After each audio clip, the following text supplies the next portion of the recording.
Hey guys, welcome to another episode in the deep playthrough of Gran Turismo 5. We are continuing the A-Spec Career Professional Series 4th event. Volkswagen Lupo Cup, I think it is called. Pretty cool, this carbon fiberized Nissan GTR, a race car. Although I won't be using it until I buy it really in-game, because it was a free DLC car, just another livery. I want to keep the game economy intact, not distort it by using super expensive cars that are just popping up in my garage because of the DLC. Anywho, we already selected the car in the previous episodes. Let's read the description, because each car, we will be driving each car and reading the description of each car, if that's even doable, if there are like 800 cars in the game. It's basically reading a book of 800 pages, because each car has like one page of description approximately. But yeah, we didn't buy this car, we got it from an event.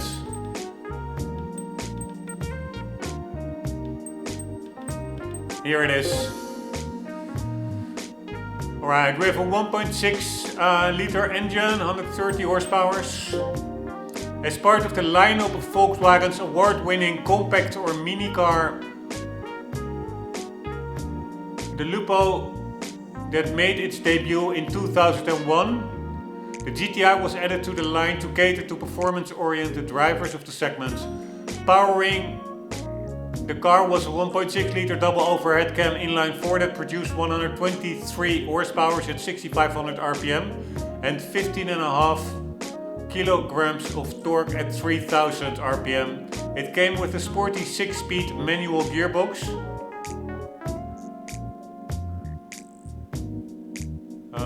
This allowed the lightweight 3-door to run to 100 km in roughly 8 seconds.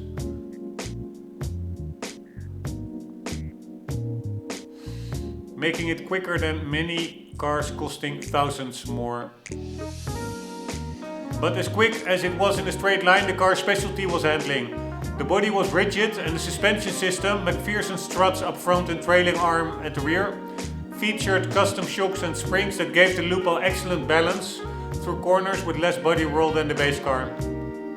The Lupo's interior and exterior were spiced up to conform to the look and feel of Volkswagen's other GTI vehicles, which represented the sportiest version of a particular model.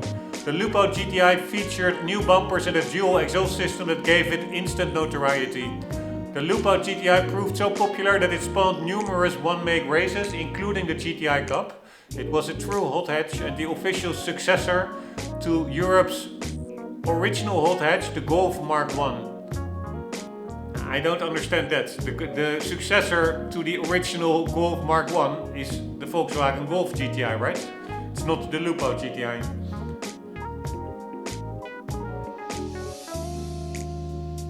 But maybe I'm just crazy, I don't know. Let's already mark it as done, because we will be racing it now. So we have read it and we will be racing it. Did we also already mark the Ferrari as done that we used in the previous episode? Yes.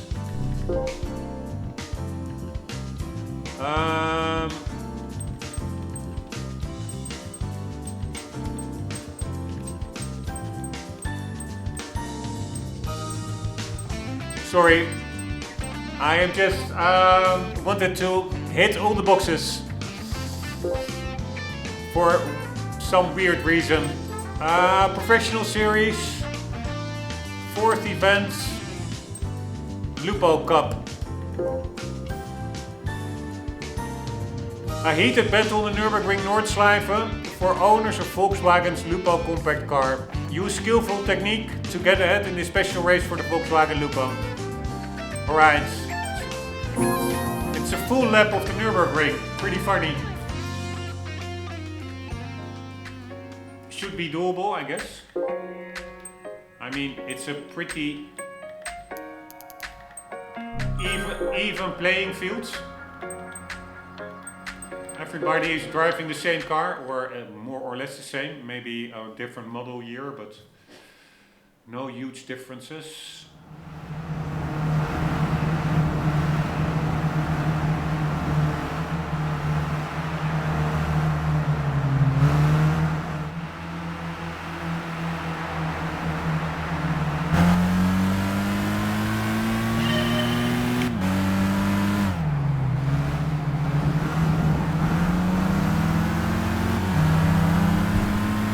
Man, I really like these quirky races. Little cars on a huge track. God damn it. But a little bit bumping in a class like this, I think, is part of what it's all about. It's close racing, can be a bit of contact.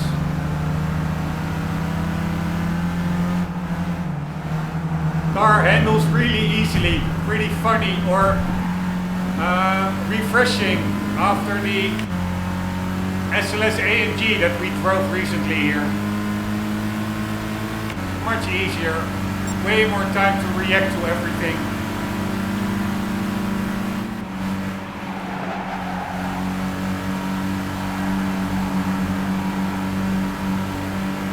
There we go, first place in the pocket.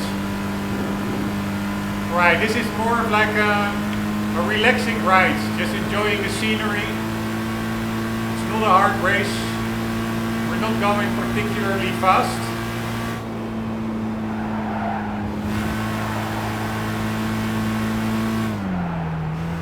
We have pretty good brakes. Now, I'm not going to go for a record time, just gonna cruise to the finish line. Enjoying the track. I really like this track. Also really like the rendition of the Nürburgring in this game. The color of the trees, the lighting, etc.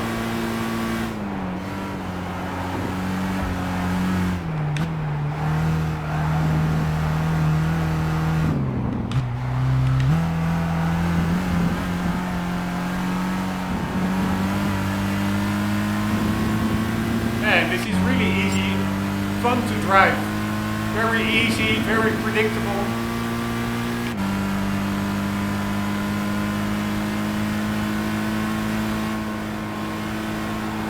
You don't even need to brake that much, probably because we're not going that fast in the first place. But that's really, it's pretty grippy. I wonder, is it on racing tires maybe? Really feels glued compared to that SLS AMG, for example, which was much easier to spin around or to unsettle the car.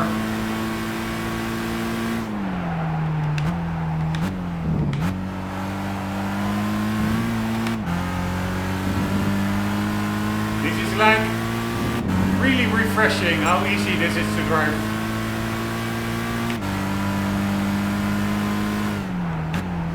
This car actually does what you want it to do.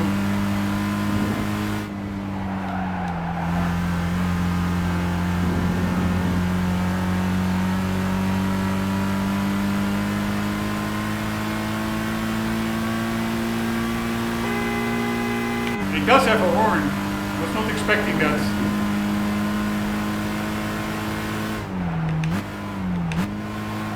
Man, this car really brakes really well.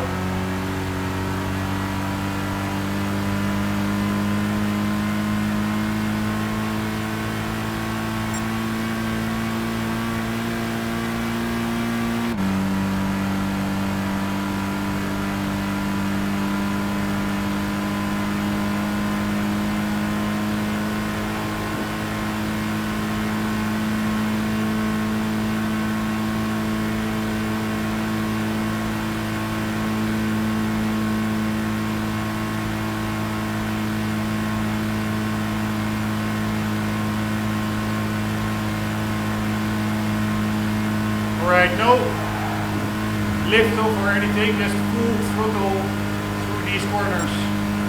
Not possible in other cars. Same here. Braking way later than I would normally do. And again, even that was too early on the brakes.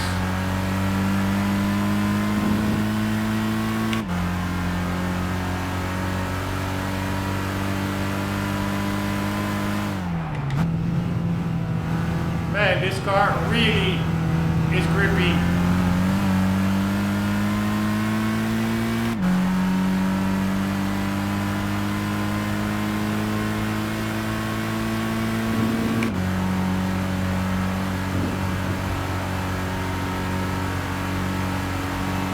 Normally you brake pretty hard over here, no need in this car.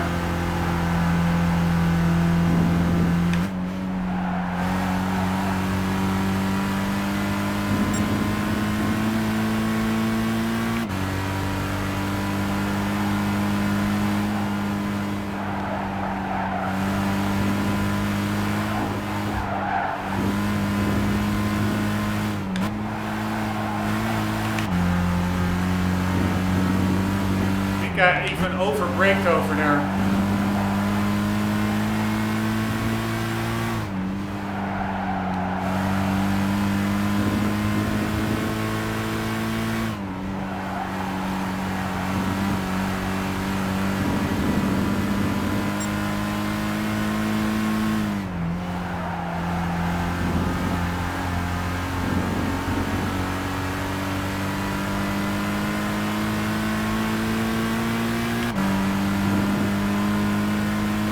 Right, what do we do with this one? Do we brake? There, slightly. Maybe not even necessary, probably not. Right, this whole section I'm gonna take it full throttle, no lifting off.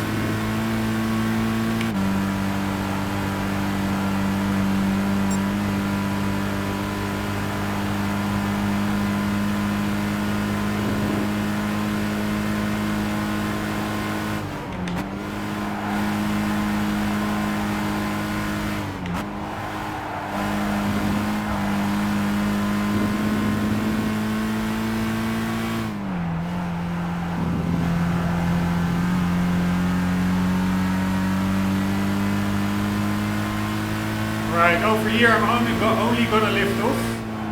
No braking. Yeah, even too much lifting off. Over here I'm not even gonna lift off. I'm just, you basically can almost take the whole course full throttle.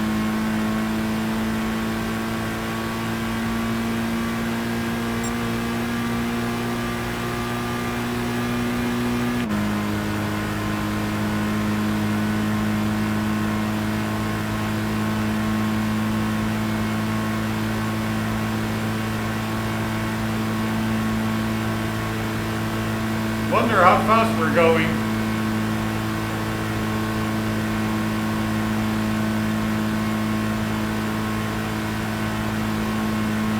I think it will be maybe, I don't even think an 8 minute. It will be a 7-minute 30 or something. Still quite quick actually.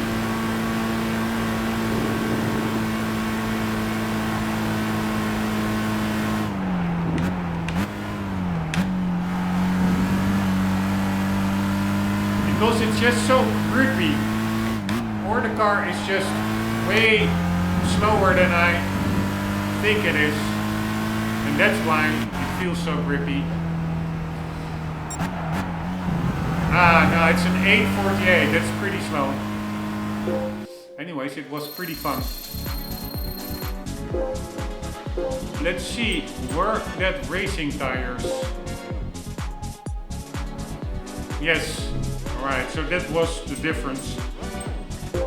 Let's watch a little bit of replay, not the whole lap, but just the start.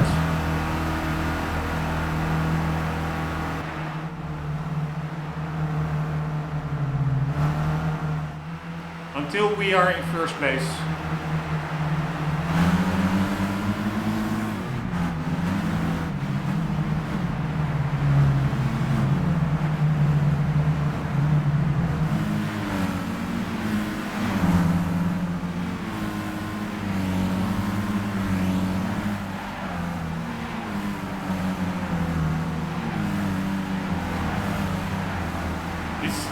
This seems like so much fun in real life as well.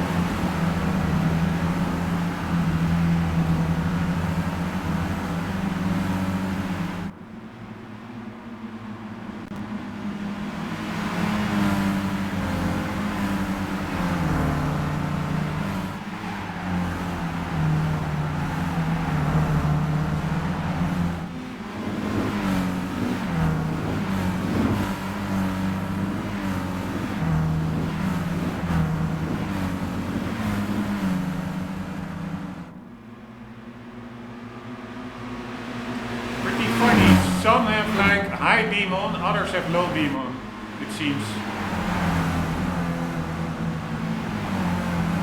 And there we go. For the rest it's just driving it home.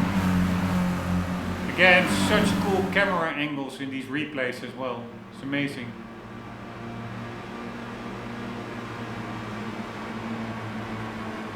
Pretty damn amazing. You see the calipers.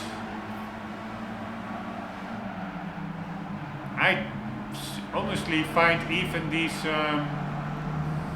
non-premium cars, they look totally fine to me.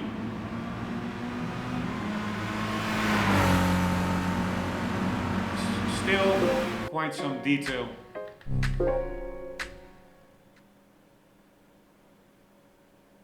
Alright, what are we going to do now? We are going to do a sports car cup. 80s festival, Japanese 80s festival, a race, cool music by the way, didn't hear this one yet, this menu tune.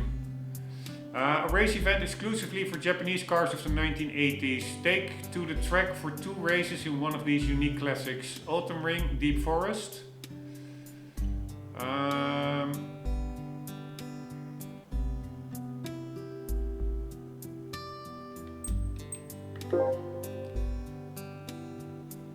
Alright, only 80s, I really like it. So it's not like 2 decades, it's only 1 decade, the amount of cars. And they are all around the 400 pp marker, so hopefully I have a car that's a little bit less for a bit of challenge. Alright, we could go with this one, but that one is way overpowered. And this one is overpowered as well, so let's just buy a car. It was 400, right? Man, really nice relaxing music. This game, it is such a ride. You do so many different things. Different disciplines of racing, drafting, NASCAR, Nürburgring, little Lupo Cup cars, and then the music in between, reading the car descriptions, looking for the appropriate car to buy. It's such a ride. If I wouldn't have had to work, I would play this 24/7.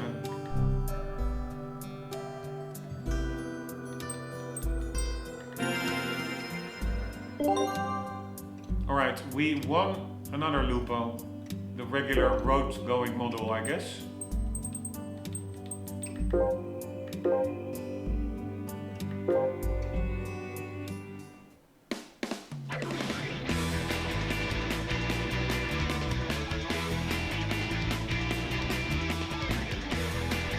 Fantasia Green.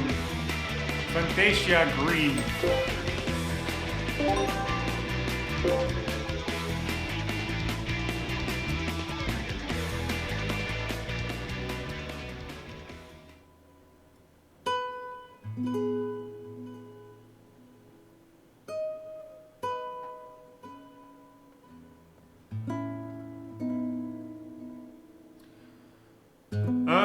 Anywho,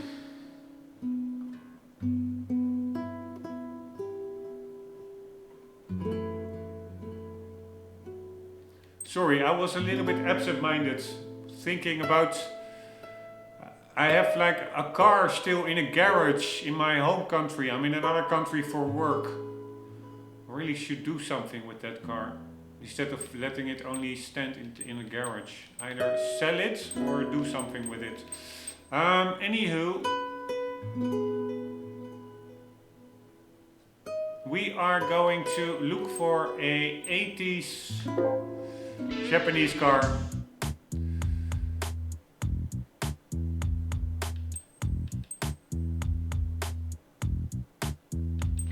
Also this used car dealership, I find it so fun. You never know what you're gonna find.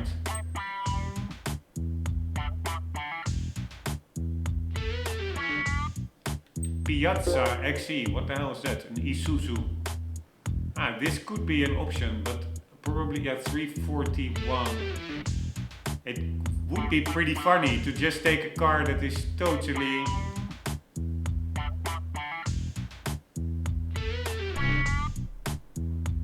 not what you would normally get, but it is probably a little bit too slow. So you have the Lupo and you also have the Polo. There are so many cars in this game. Just so much fun. At least to me it is. Mitsubishi Colts. It's a more modern one.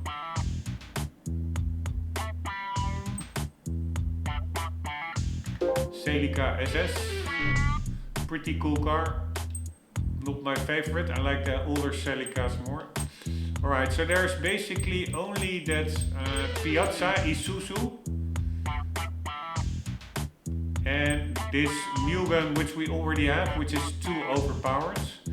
I don't think actually that there are those older cars in the new car dealerships. Maybe with some exceptions, but no.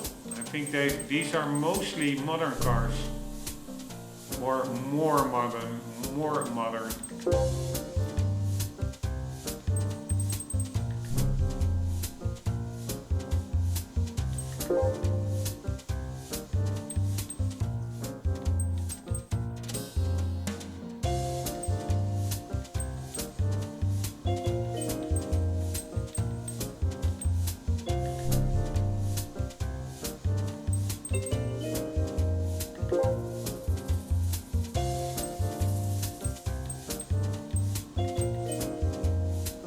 So fun that they just make a random car like this, Suzuki Servo, in premium. In GT7, in my view, they focus too much on high-end sports cars, supercars and race cars. There's an equal amount of charm and enjoyment, even more so, in just regular road cars, if you ask me. If you would ask my opinion, I would say that. Wow, I thought this car was older than 96, honestly. Also really like this one, although if I have to choose between this and the Subaru Impreza, I will go with the Impreza. This one is just slightly too big for my taste. I like the more compact blob eye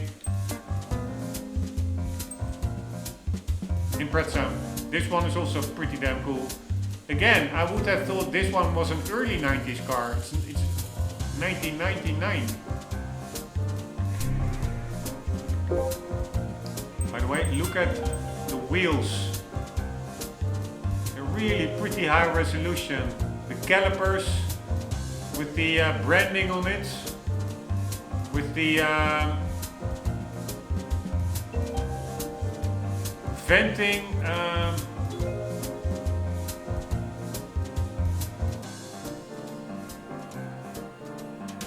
1 moment, I don't know what the English term is.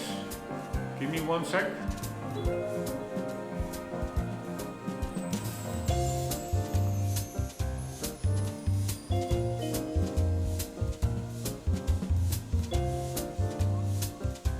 Let's just call it a venting valve that you even see on the calipers.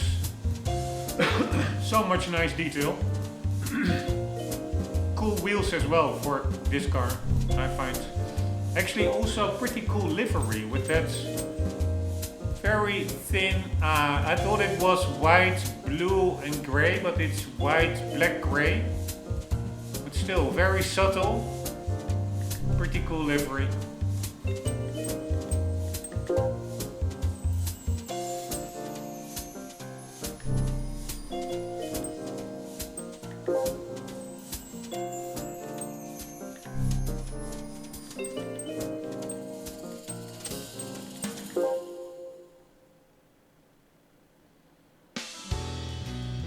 This one is too overpowered.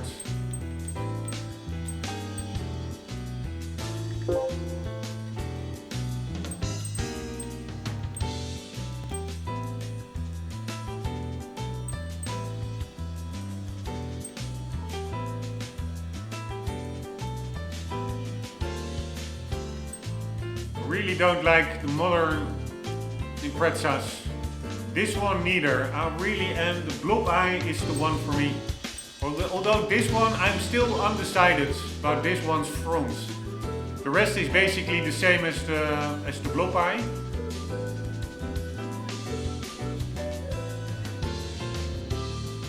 Yeah, I don't really like the front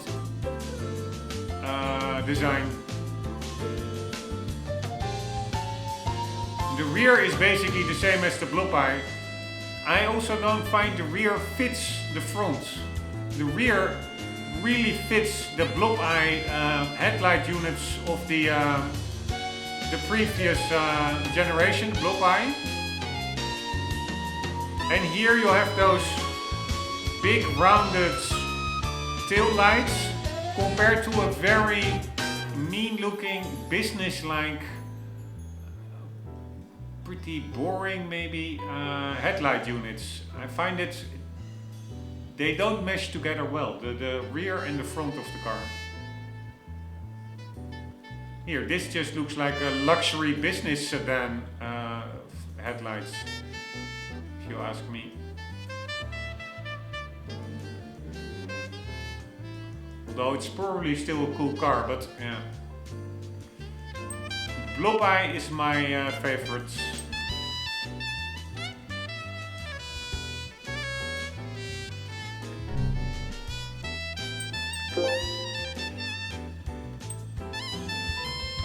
God damn it, this one is also too new. Ah, we could take this one, but again, too overpowered. So there are some older cars here as well, but just not a lot. And that's actually something I don't really like. They really gave all the modern cars the premium car treatment. Not the cool cars of the 90s. Well, those in a lot of cases, in my view, are much cooler cars than modern cars. Modern cars, just still early 2000s. It's not really modern, of course, but from the 2010s till now, I find modern cars, they lost their soul. It's just boring. Here, this is an option, but again, overpowered.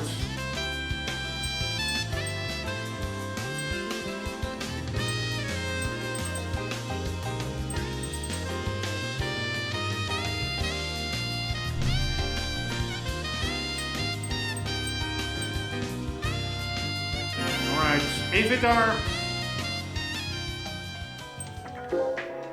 tracks with a lot of corners, we could maybe go with that way underpowered car. Yeah, Autumn Ring has quite some corners, and Deep Forest, let me think. Yeah, that will be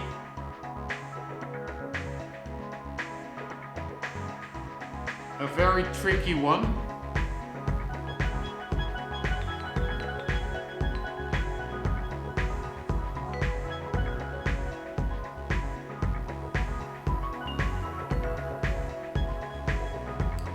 But we could try it. I mean, if it really doesn't work, we just take another car.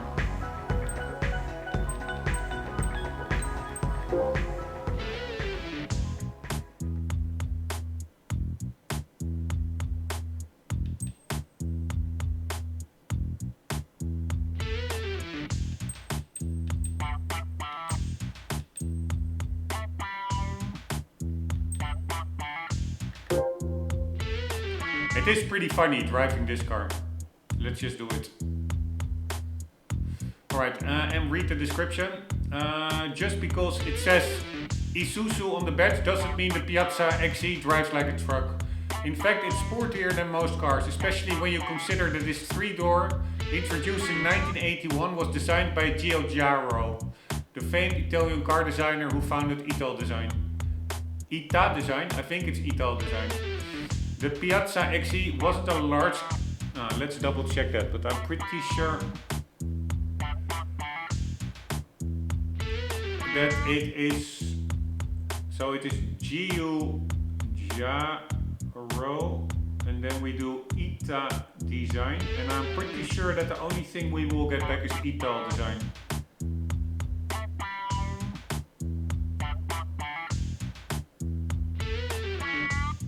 Yes,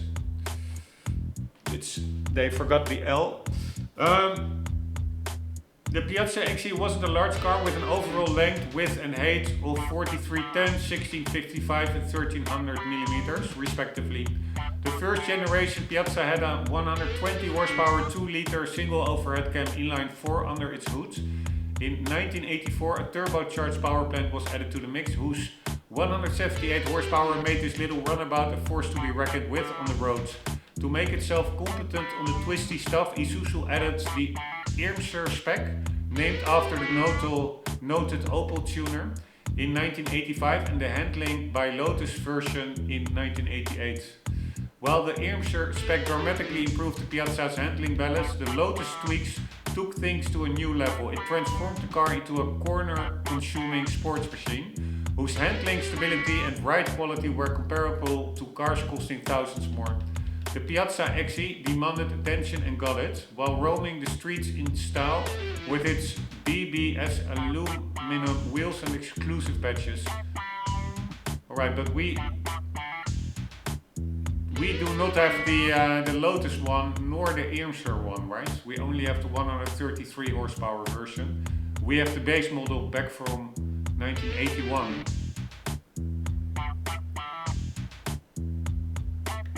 Anyways, we have to drive and see every car anyways. So let's see if we have a shot with this car. I doubt it.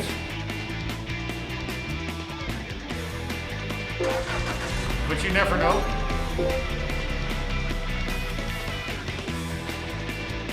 I wonder what the markets were of Isuzu. Is it only Japan? I'm from Europe and I never really saw Isuzu road cars. Maybe trucks, but not road cars. Unless I wasn't looking good, but I'm pretty sure there aren't any.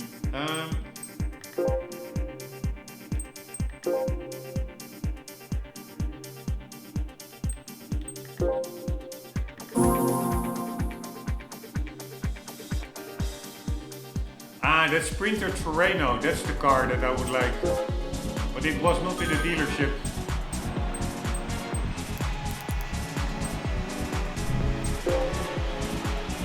Alright, Carina ED, MR2, Corolla Levin Apex, Skyline 2000 Turbo. Yeah, we will never make it. Sylvia Hughes. There's also another Piazza. So maybe it should be competitive if the AI is also driving it. A Lancer 1800 GSR intercooler turbo, Skyline Savannah RX-7 and the Sprinter Terreno. Yeah, I think it will be very difficult, but we will see. This is again such a cool race, such a cool lineup. All these different regular road cars.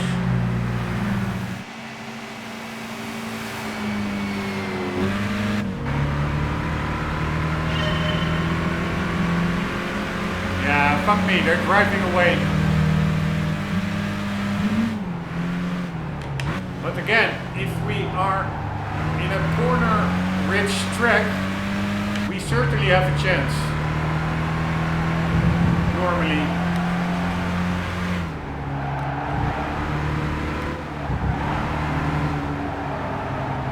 God damn it.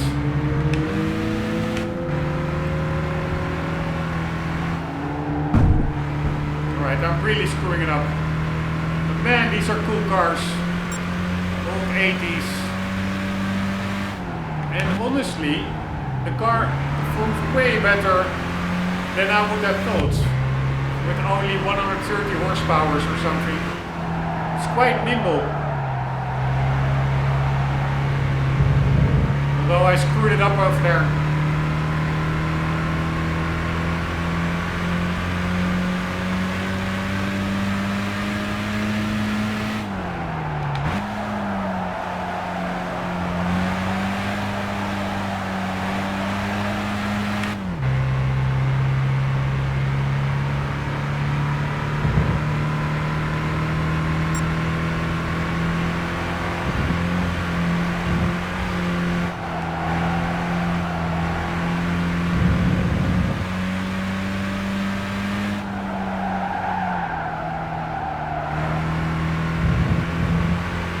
No, I'm losing it on the straights.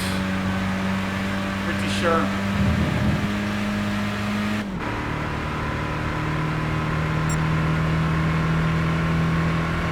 Should probably restart.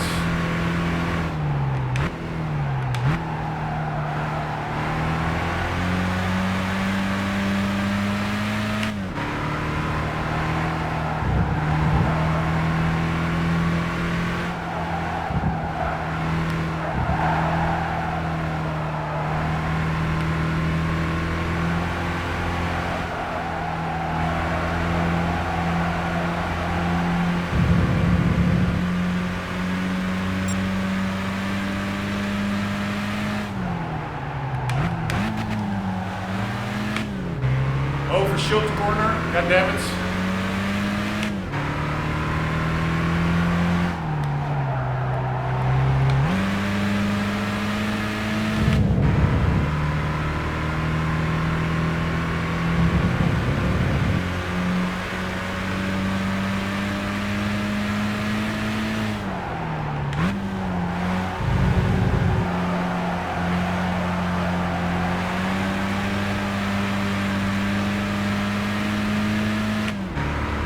I think it's a matter of getting early in front and then just keep them behind me.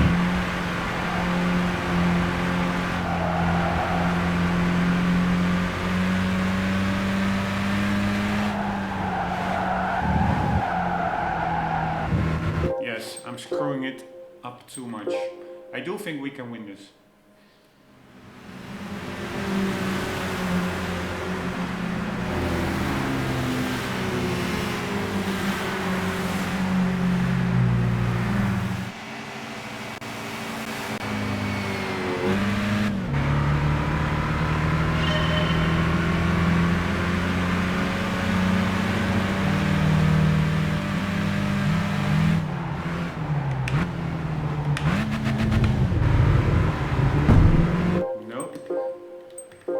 It's not that hard catching a lot of cars in that first corner. Going to go for the outsides.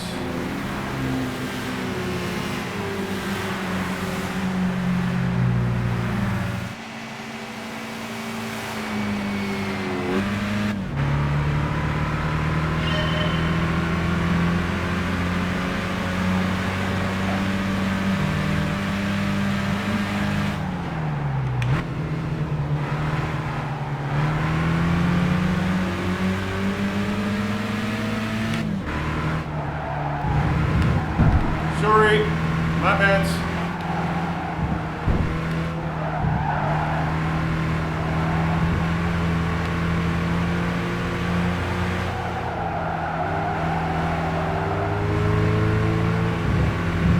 God damn it, I lifted off, should have done that.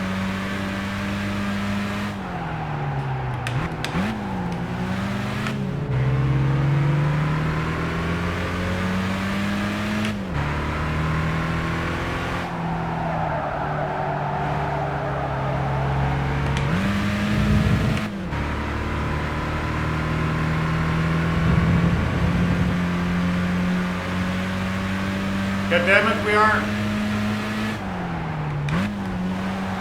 in the same situation as before.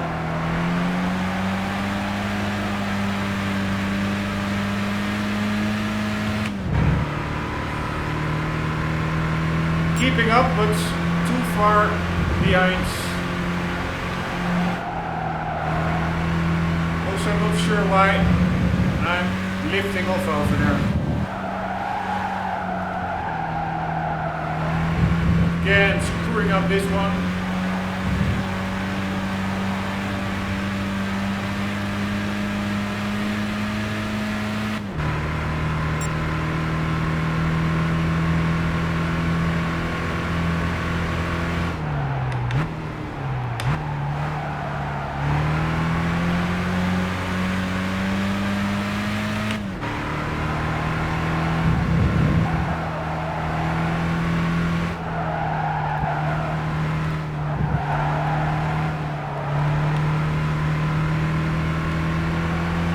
Nope, I was not in a good grid up through that section.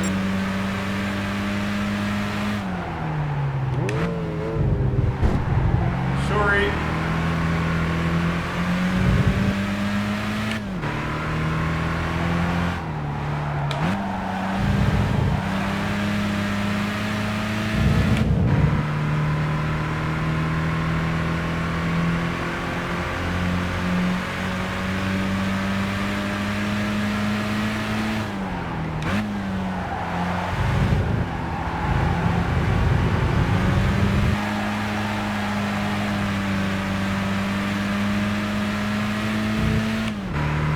Man, that car is pretty quick, the red one.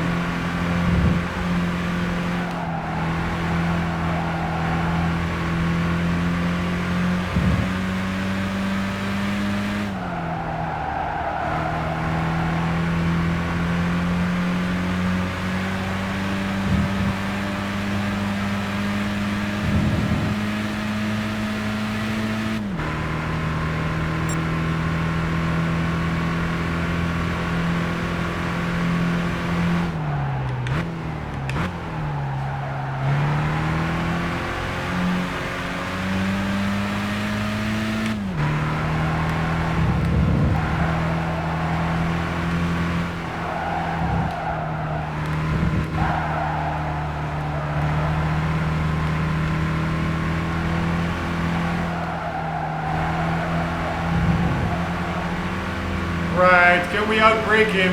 Come on, give me some loving.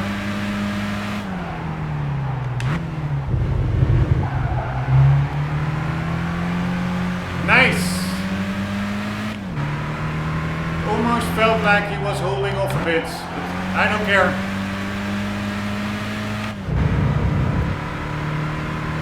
A win is a win. Oh shit, he's actually coming back with a vengeance. God damn it.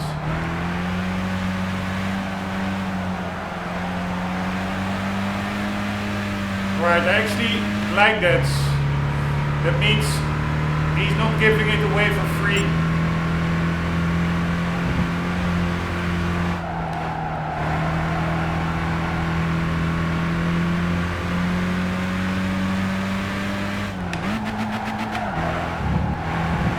Alright, screw that one up, gearing. But here we go. Fun little race.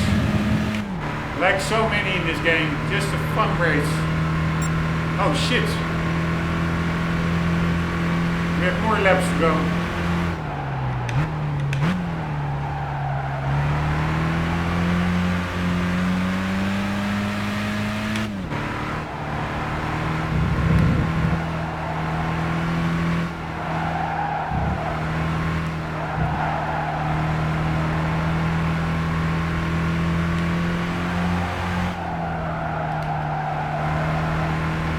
Right, not a good rhythm there, but whatever.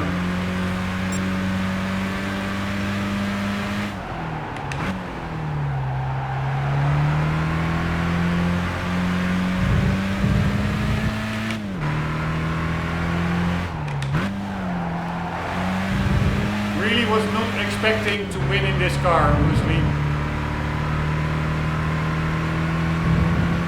So, you see, it can pay off. Do a little gamble.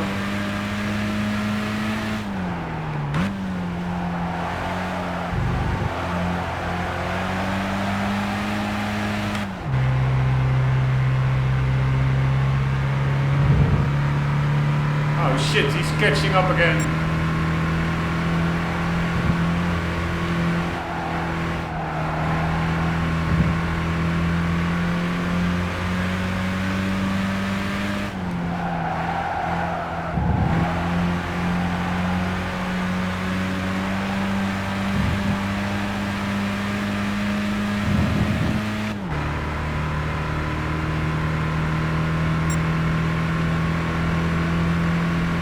Oh man, he's coming in hard.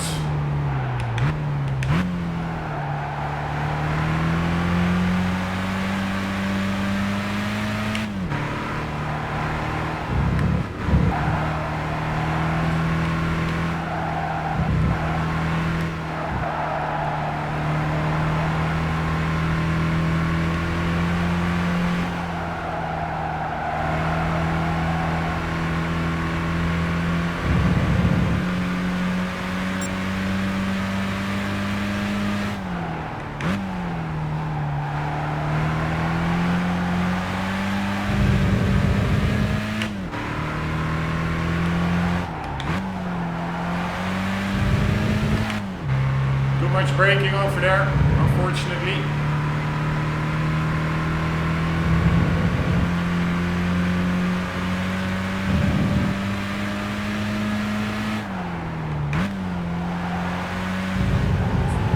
Too early on the brakes.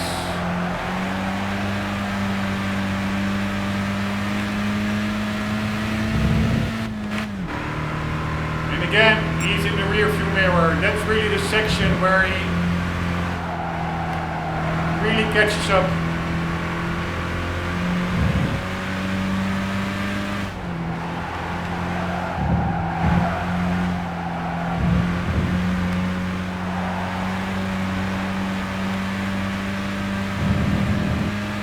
Here we go, in the pocket. Pretty nice. Let's watch a lap of replay.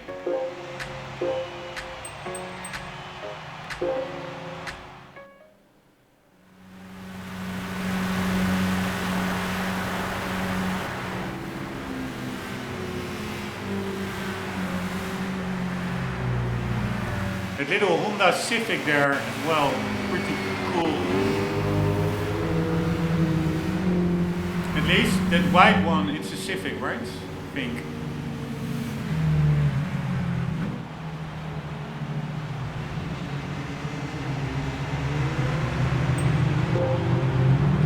This one is also pretty epic. And we have a Toyota Corolla Levin. That's like the Terreno Sprinter, I think.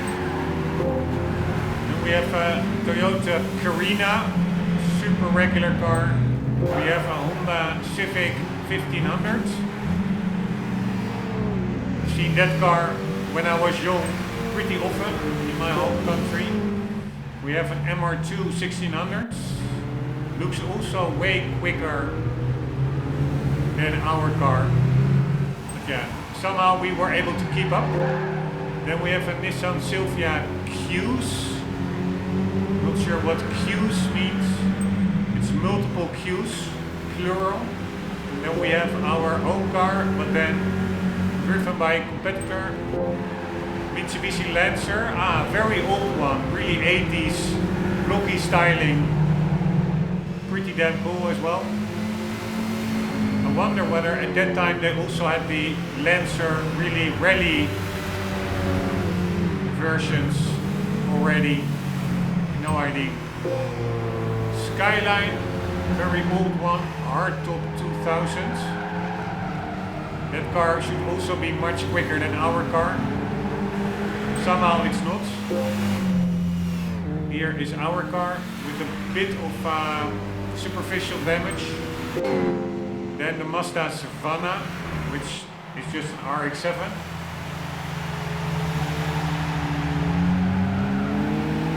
And then we have a Sprinter Terreno, which I think is the same as a Corolla Levin. No, no, it's just a different branding. Probably a more sporty version. Pretty cool, especially if you have it in white, I find. It's a pretty epic tuner car, I would say.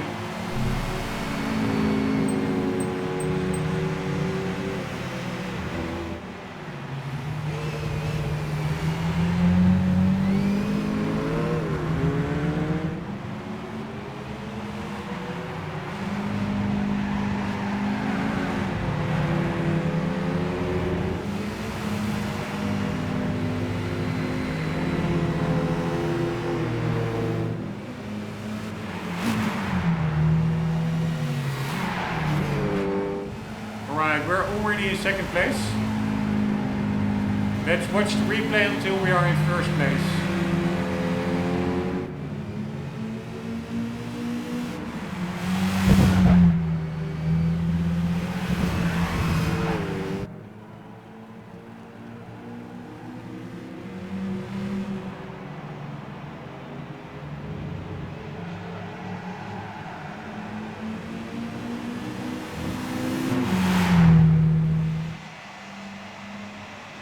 Alright, I will quickly check the difference. So we do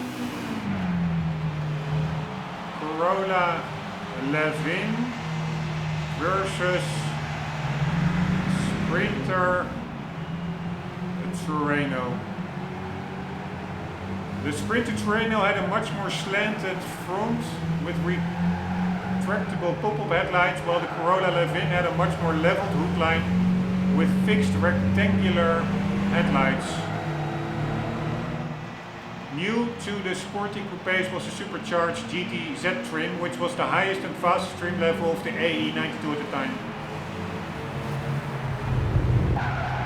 The Terreno is a 3-door built for aerodynamics and the Levin is a 2-door built for toughness. The Terreno is used in circuit races and the Levin is used in rally races. If both cars weren't modified, it would just be a slow family car. It just goes to show that you can make the best out of the worst. Alright, so apparently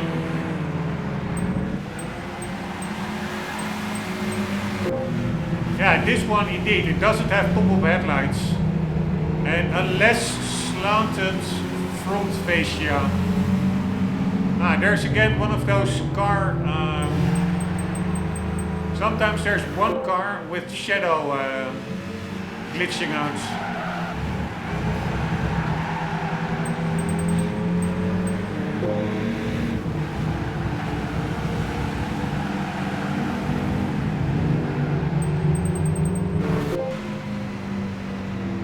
I would say they look really similar, except for the front.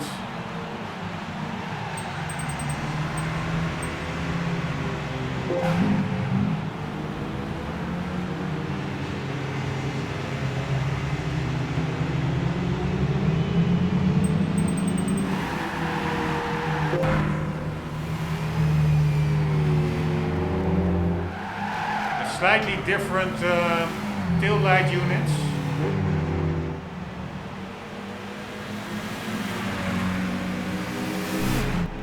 Alright, anyways, very enjoyable race. This is exactly why I love these older Gran Turismo games. Charming circuit, charming car roster. You don't need race cars to have a much better time than any other racing game. Alright, but I do think the second track may be a bit more trickier. There's a bit more straights. Also 5 laps, quite long. Let's just see how we fare.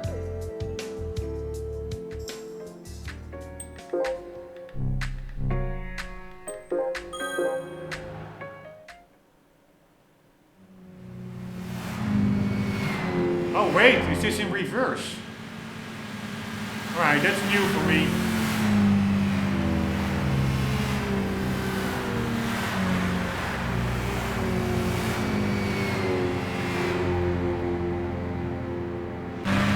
Alright, there was one car that was totally glitched out.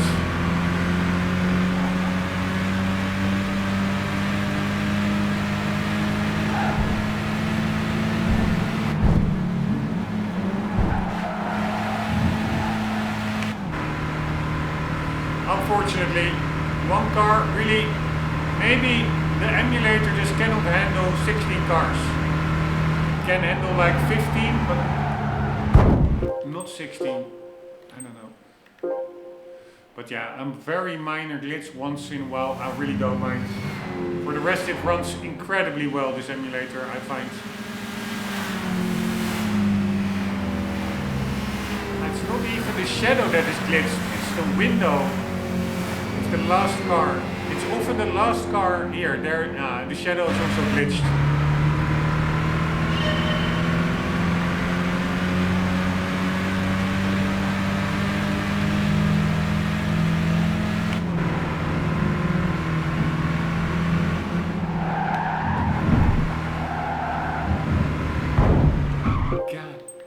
Damn it, man.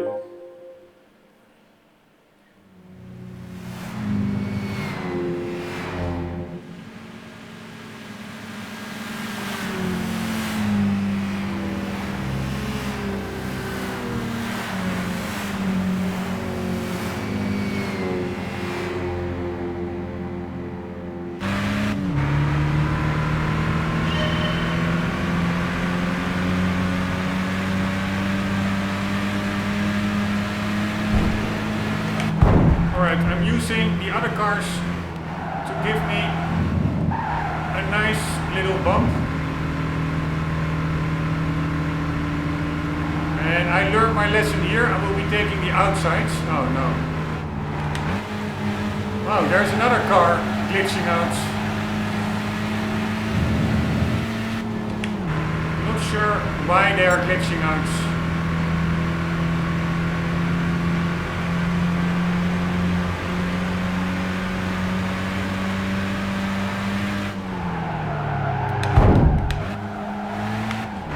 That was stupid.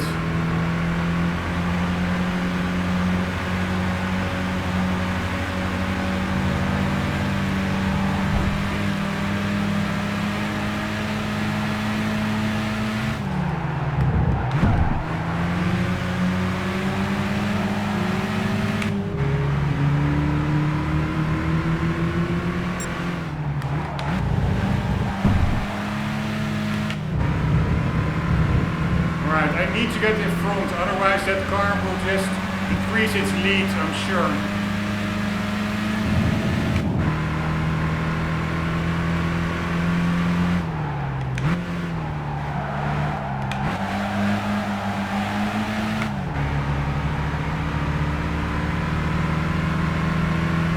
Yeah, fuck me. I doubt I can catch him. He will just be too far up ahead.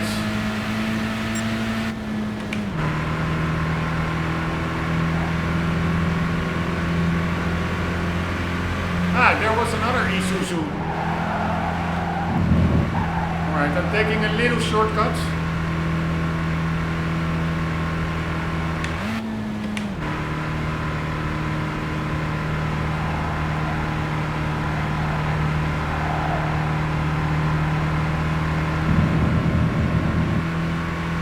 Alright, we're catching him nicely.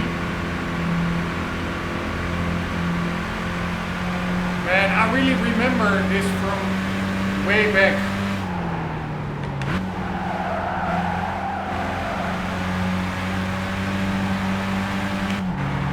That rock face.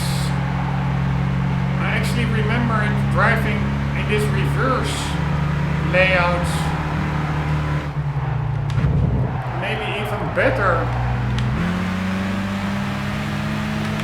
than the normal direction.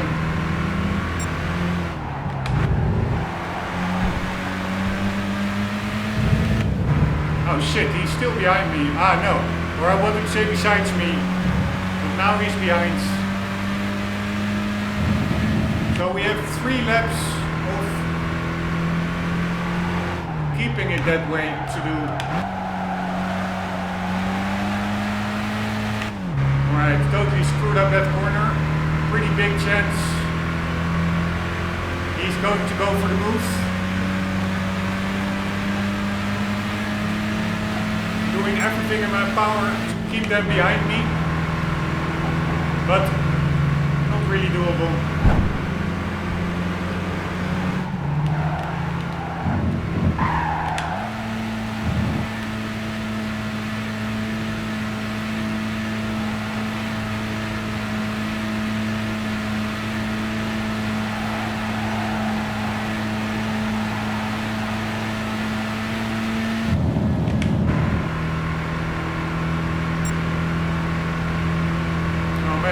They're gaining quite quickly.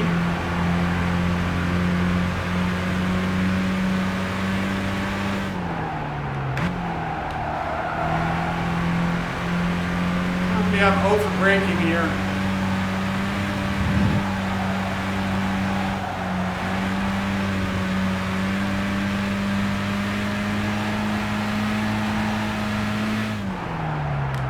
And here I'm missing my turn or my braking point, god damn it.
And also the textures of that concrete of the tunnel, pretty weathered, just looks better than, I would say, the tunnel in GT7, for example, in either North ones.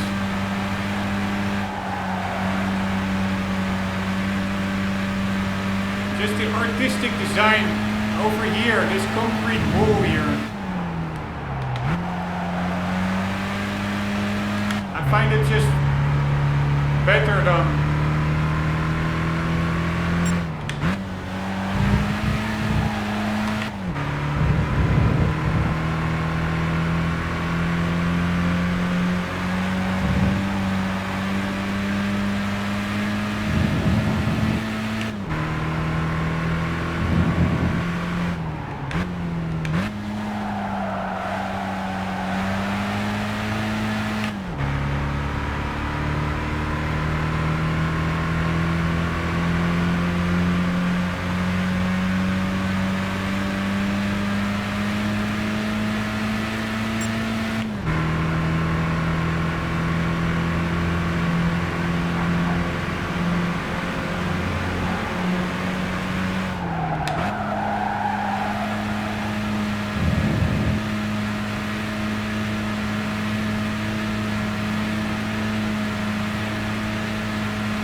Wow, too much braking.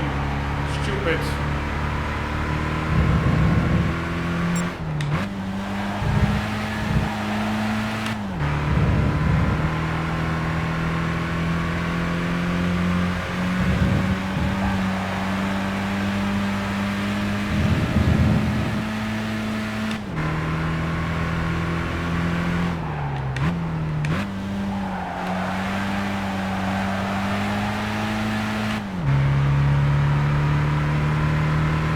Right, was this the 5th lap? I have no idea.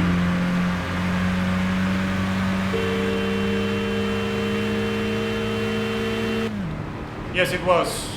Right, I really was not expecting to be able to win quite easily in the underpowered car that we had compared to many of the other cars. But it was a nice surprise, not too much frustration. Let's watch one lap of replay. Are these the same cars? I don't think so. No, because we have another Skyline there. Also this red car, that's Celica, I don't really recognize.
Alright, pretty cool race.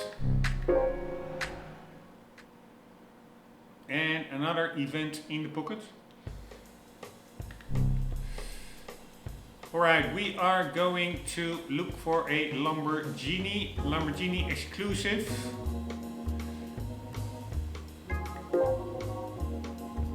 A special Lamborghini only event. Take your place on the grid in supercars from across the years. A fight to decide the fiercest of all the charging bulls. Alright, Aventador, Gallardo, Miura. The Miura is surprisingly quick, even though it's quite an old car.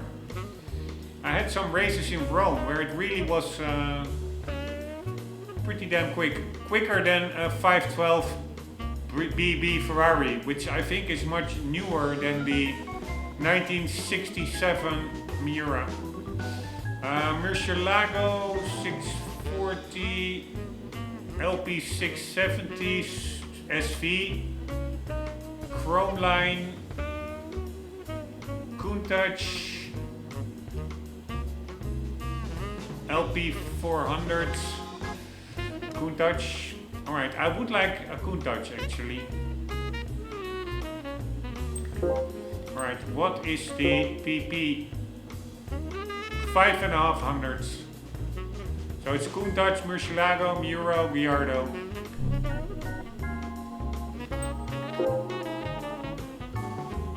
Alright, I will only use the Chrome Line if I buy the car in the game itself, because it was a free DLC car. Don't want to mess up the game economy. Right, we win a 2800 GT Celica.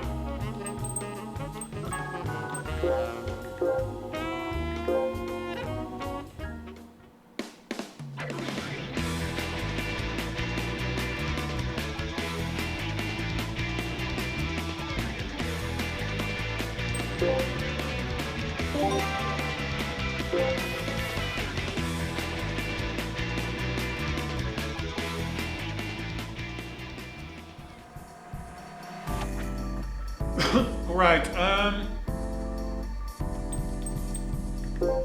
any Lamborghinis here? I doubt it. Maybe any other cool cars, although I will not be randomly buying cars. This is a pretty cool car for specific races, old hatch races. But I will not be randomly buying cars. Let's just buy cars when we need them.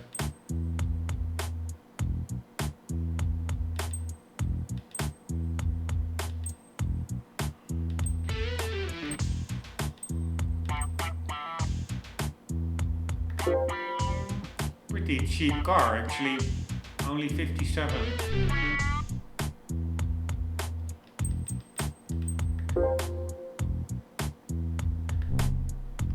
Lexus, Mazda.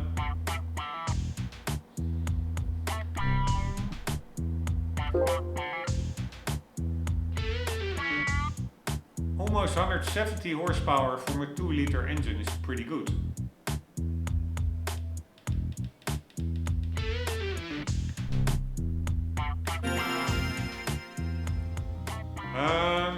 Anywho, let's mark that car that we just used. No. We already marked it as done, the Isuzu. Yeah, no Lamborghinis as expected in the used car dealership.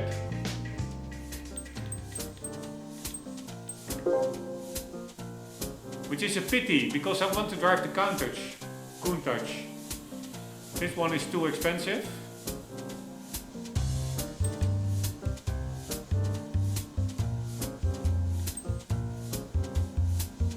God damn it, I forgot the PT rating. Was it 550 or 500?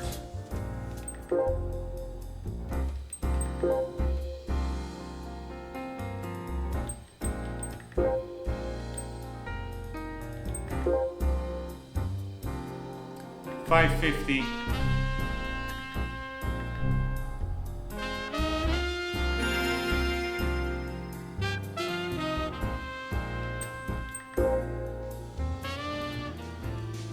So when does the Lamborghini Countach show up in this game?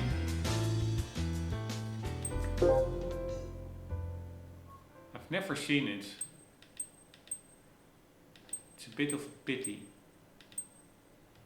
Because waiting for it, maybe I should just buy cars that seem rare already, like this one for example. This one probably doesn't pop up too often.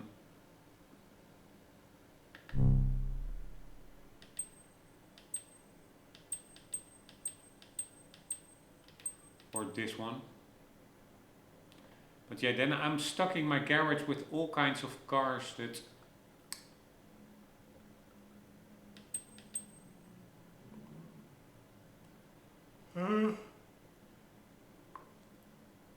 that you will only use way later on. That's also not really the way I find. Although it could save a lot of time on the long run if at the end of the game you're missing cars and then you have to just randomly wait for the, I don't know the exact mechanics of the used car dealer, but for it to refresh and hoping that it pops up. I know there is some Excel sheet online that says when each car pops up, but it's also fun to do it more naturally.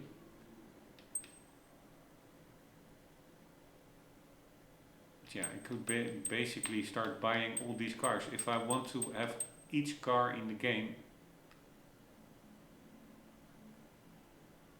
I don't even know that's possible. It will cost a lot of money as well.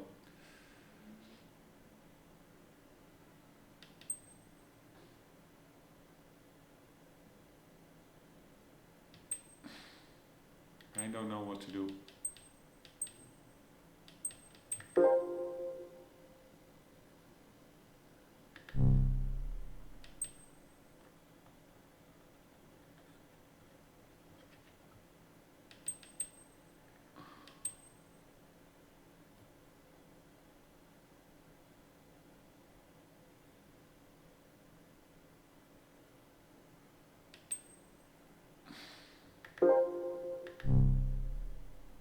Weird, sometimes the music just stops playing.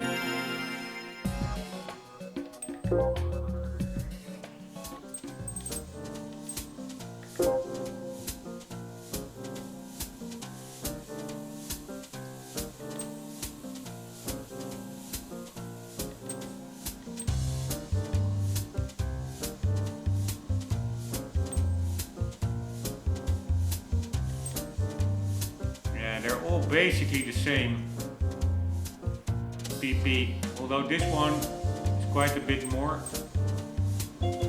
or Alright, it's a pity that we cannot use the Countach, but yeah, we will use it later on.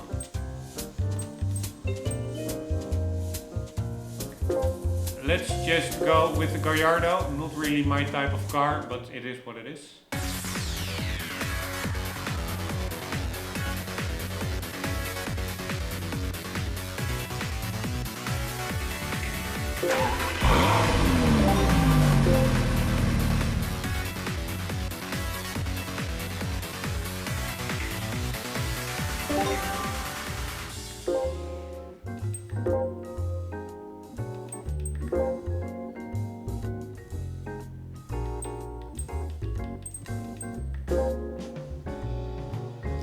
Ah, it's only a one race event.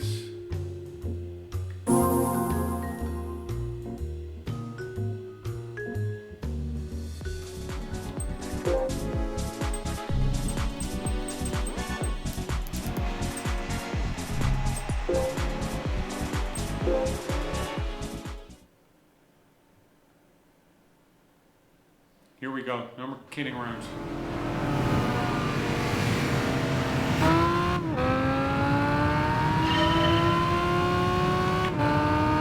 Right, sound is relatively okay.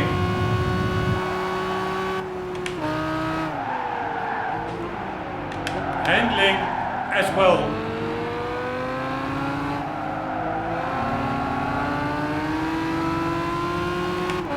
I think, I'm not sure, but I think these cars are by default four-wheel drive. Alright, that was my mistake. I think there may also be a rear-wheel drive version.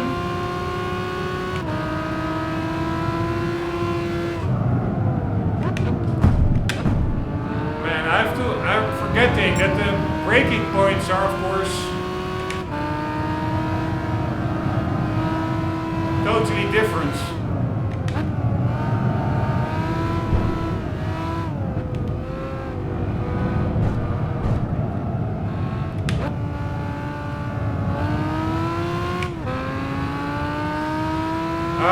But I think there's a rear-wheel drive as well.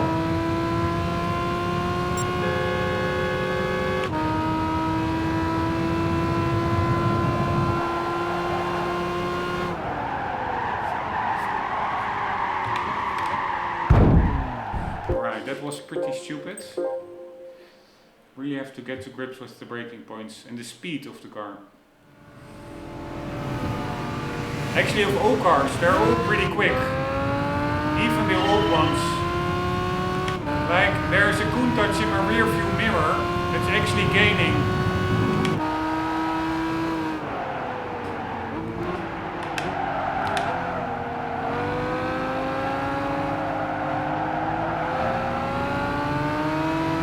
Like this Miura over here. Or over there is pretty quick.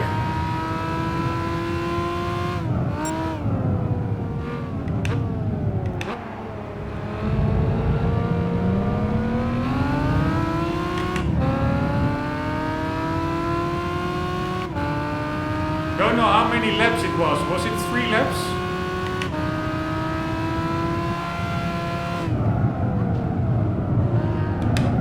Again, I'm still with the Ferrari 512BB race that we did before.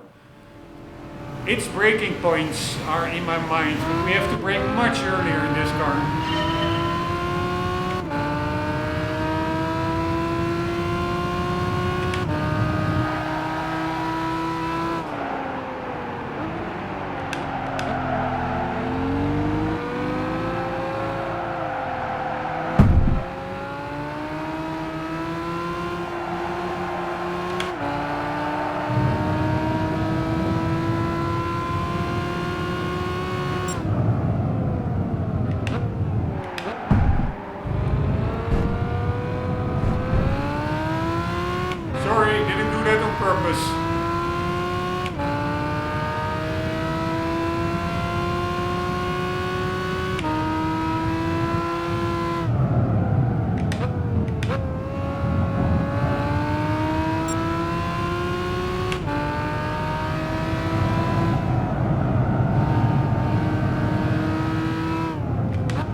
stupid. Screwing it up.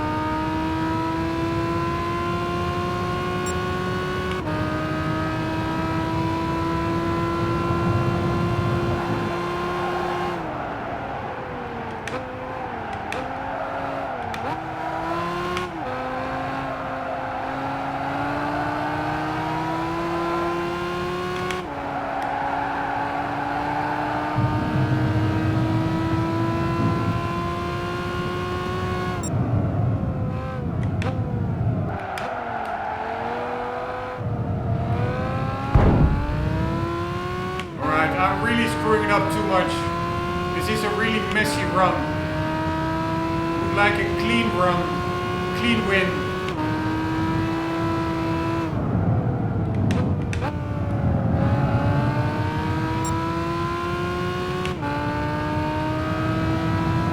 Although if I win now, I will probably just take it.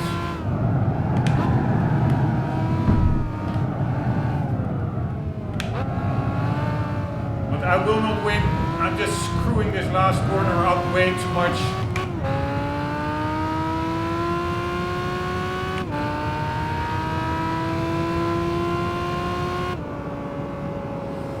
Right. Let's do that again.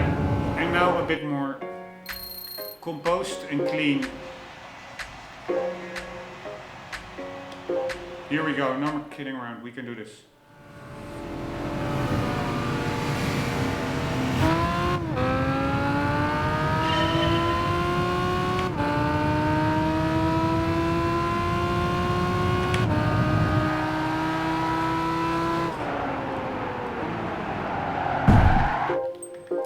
That is not clean.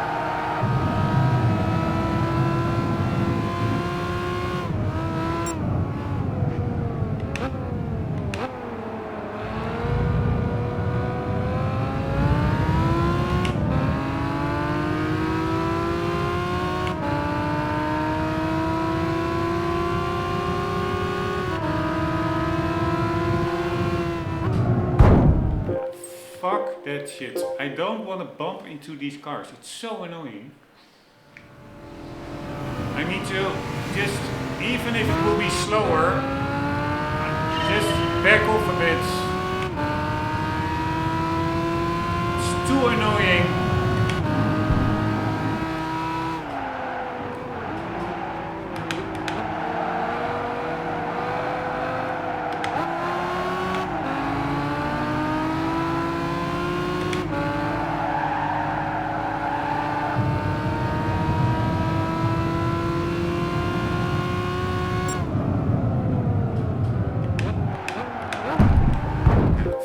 Me. That was not me. That was maybe me. I should have maybe not put it into that little gap, but it was also the competitor bumping me.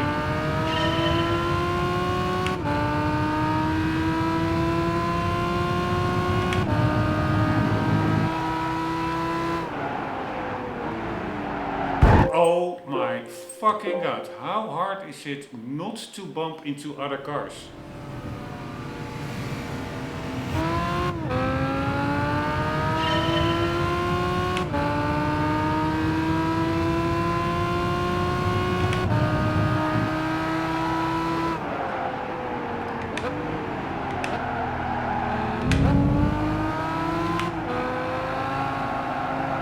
Oh my fucking god.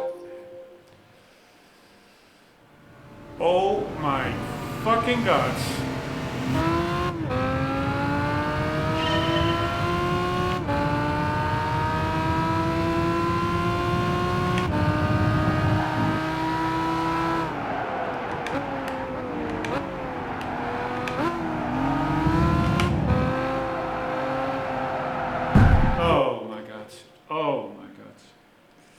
exact same point, same contact. It's also just the AI. They are just blind to you.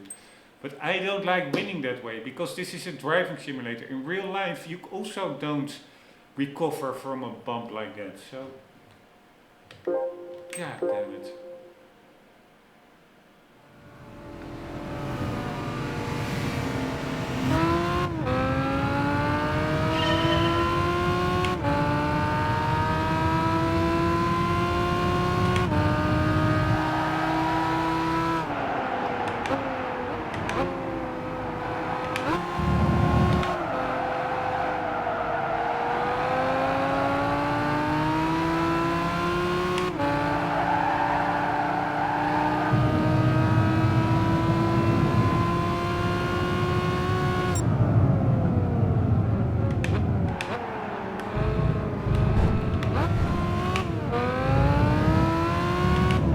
Somebody bumped into my rear, but cannot help that. At least it's not me really bumping into other cars.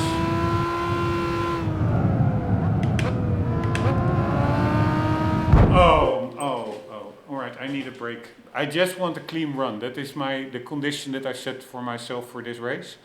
It is possible, but god motherfucking damn, it is annoying. It's also the sound of those banks. It is just, it makes it feel really arcadey. So no, it's not arcadey, but I don't know what I want to say. I just would like a clean run for this one. I mean, I can win it easily by bumping into cars and into walls, etc. No problem at all. But yeah, that's not the way I would like to win. I will take a quick break and then just continue like nothing ever happens.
Alright, here we go. No more kidding around. Continue like nothing ever happened. Trying to get a clean run.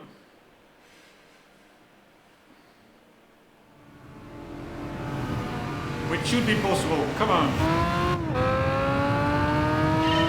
Not should be, which is possible.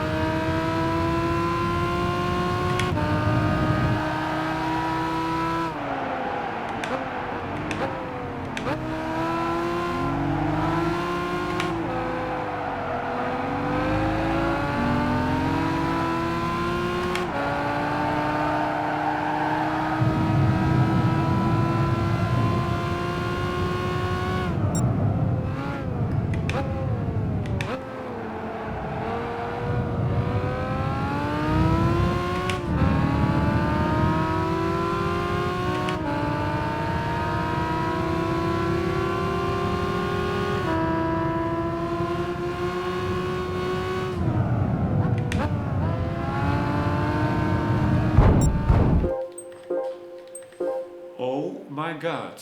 Oh my fucking god.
Fucking hell. Fucking hell.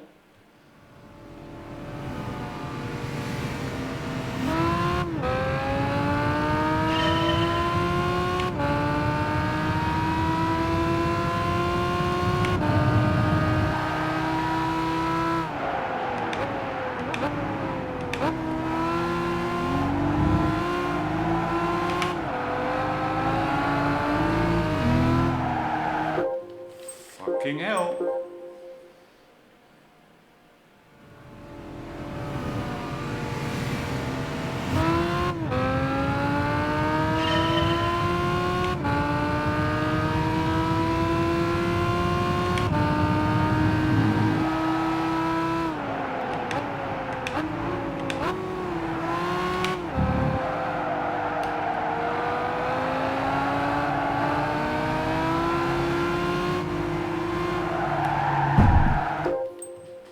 I'm also doing it myself. I'm just bumping into that car.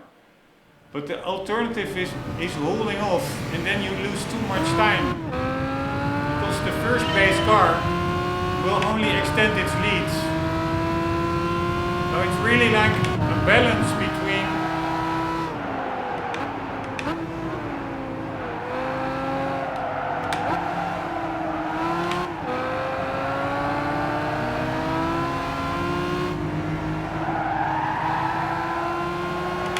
I tapped the brake there, don't think that was a good idea.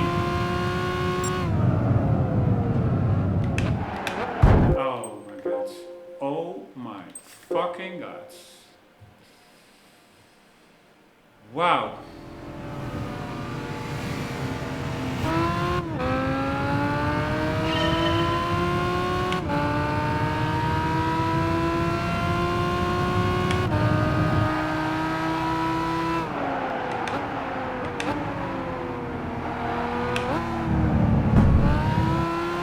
that was like a super slight nudge. I will take that one.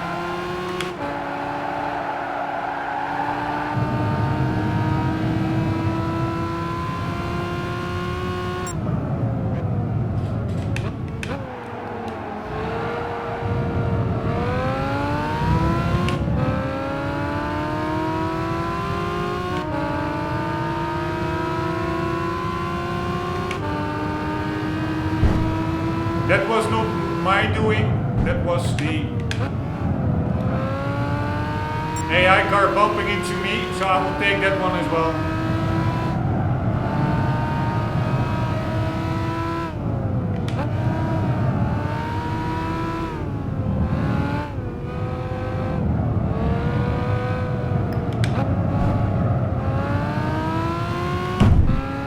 That was again the AI bumping into me.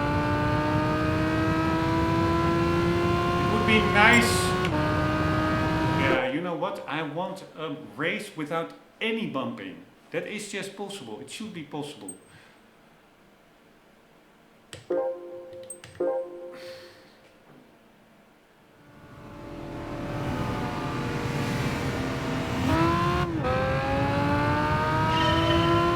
I mean, that previous race, most bumps were from the AI, so indeed, if I am not bumping anybody at all myself, I will take 1 or 2 bumps from the AI, because you cannot really control that if they just decide to just smash into your rear. But in the previous attempt, there was also that slight nudge at the beginning that I could have maybe avoided.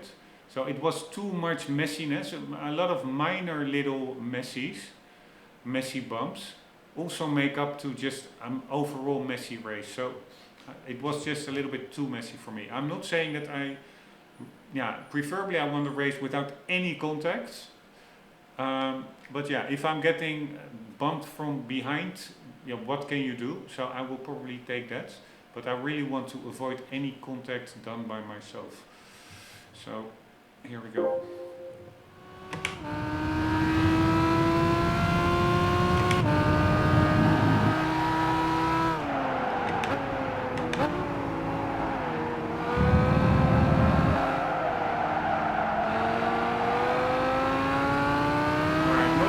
Why I'm lagging so far behind now.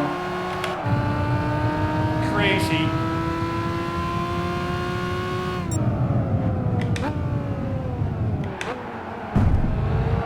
Yeah, that really was not me, that bump.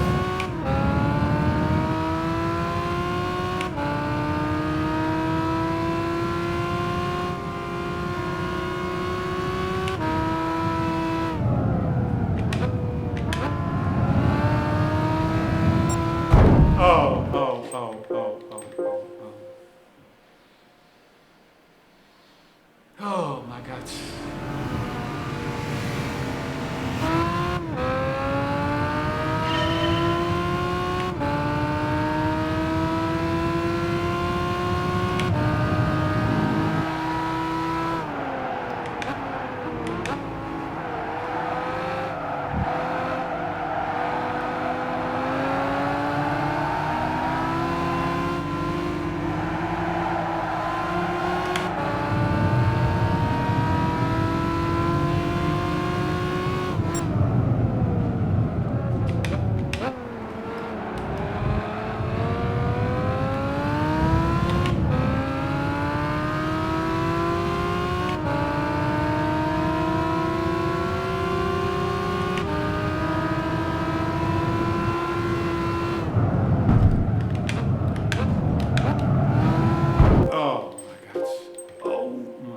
Fucking God. Wow.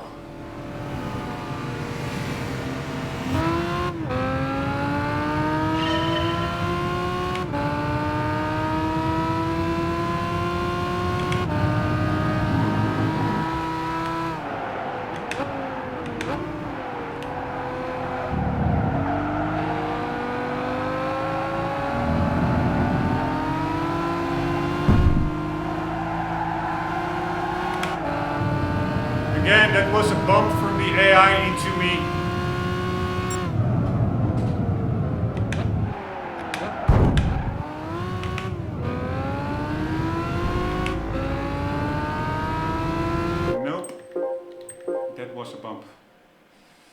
Was not a hard bump, but still. Could have avoided that one.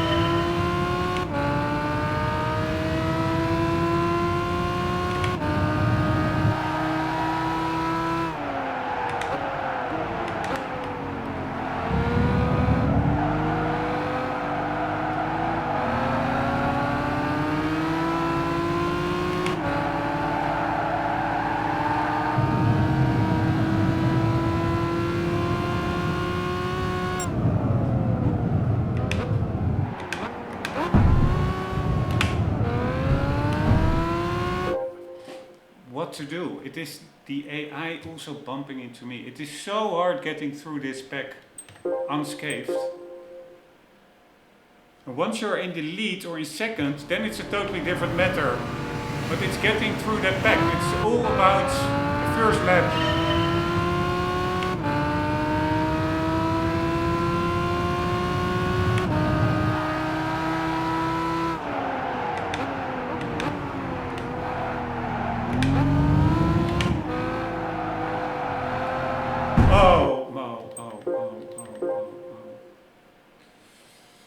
Oh my God.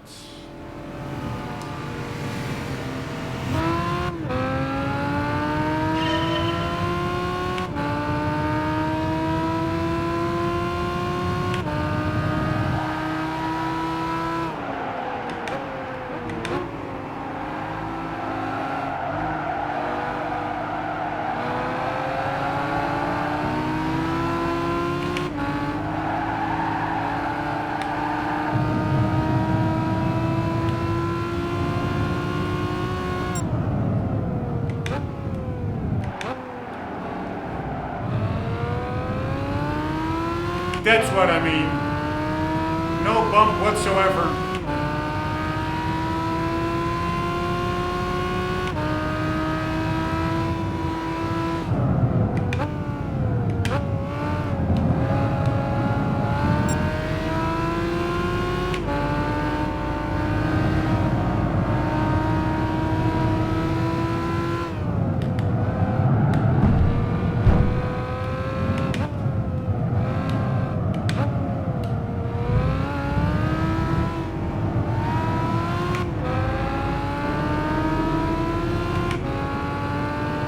Right, slight side-by-side contact in that corner, but I don't think it was anybody's fault.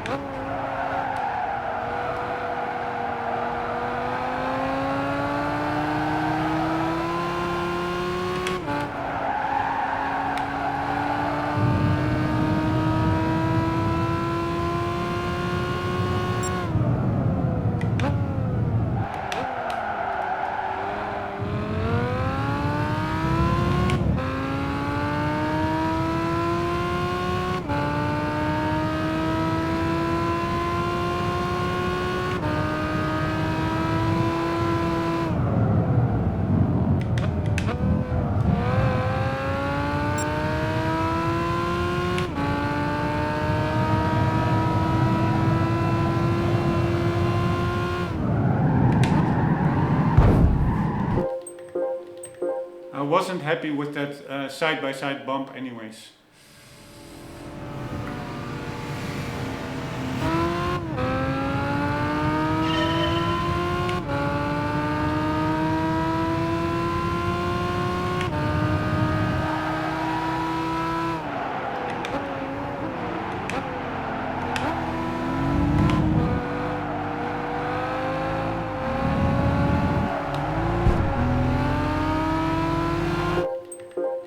It was a mini bump, but totally avoidable.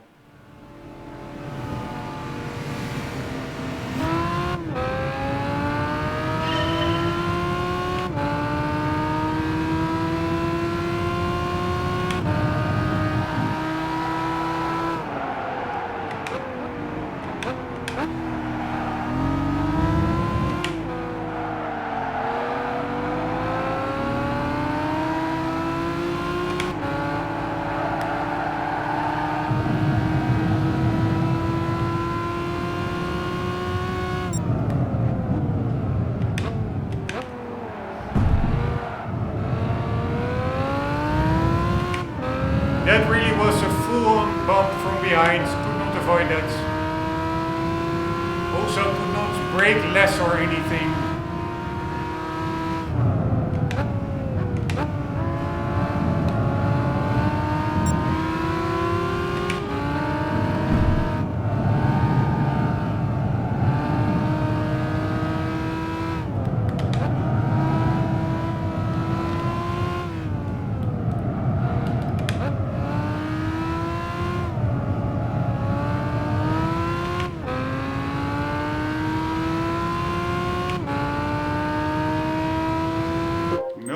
I want a totally bumpless race. Fuck it.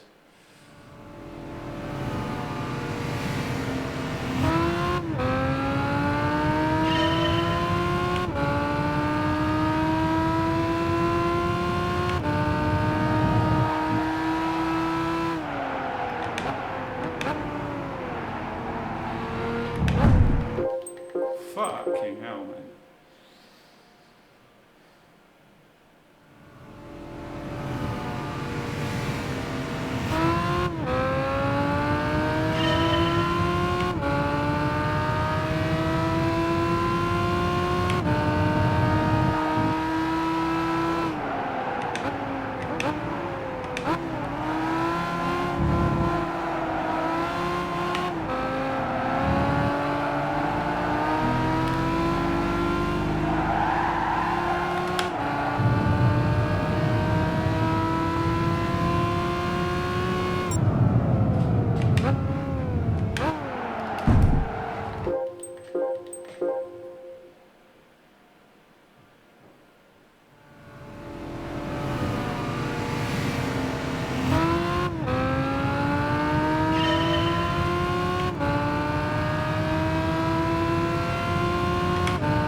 How come they have so much better brakes? It's just crazy.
oh. What can you do? You cannot do anything. You cannot go forward, you bump into the front and you just get rammed from the rear.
Alright, that was a bump, so actually I should start over. I'm just curious whether I can catch up to him easily.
too bad it's only 3 laps, so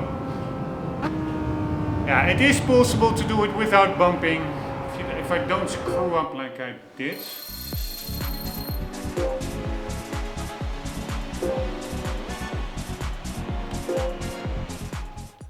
I find it weird, even the second time you finish you get quite a lot of experience. So if you drive the same race over and over again, I think you can get quite a bit of experience. Probably it will stop at some point.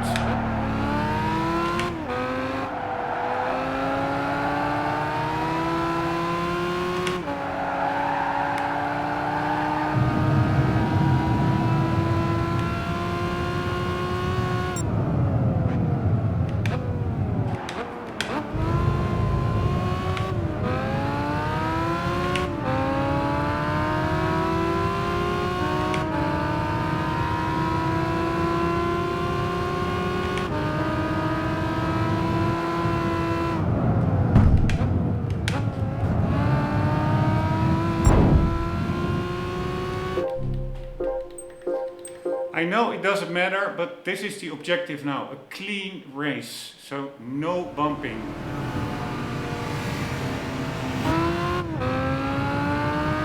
It were only some slight nudges, but still.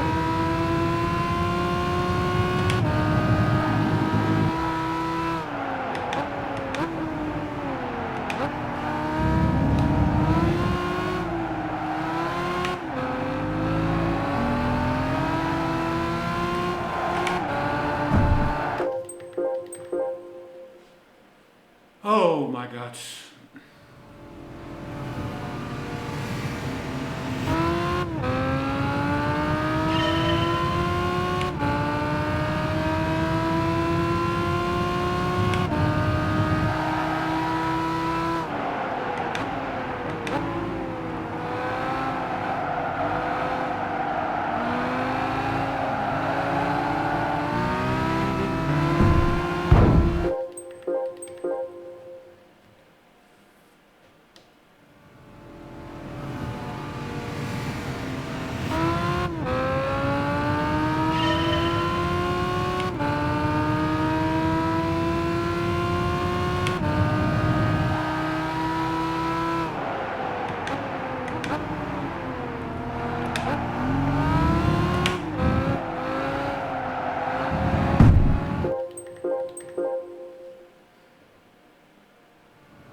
Oh my God, oh my fucking God.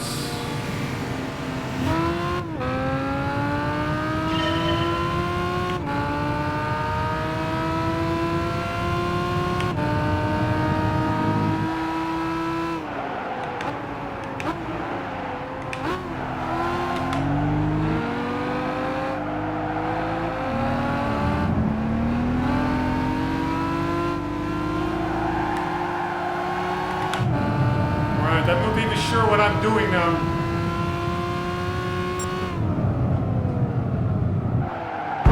Except bumping into that car. Fucking hell, man. It feels like the bumper cars. Come on. Isn't there a way to get through here clean? There is, it's just really hard.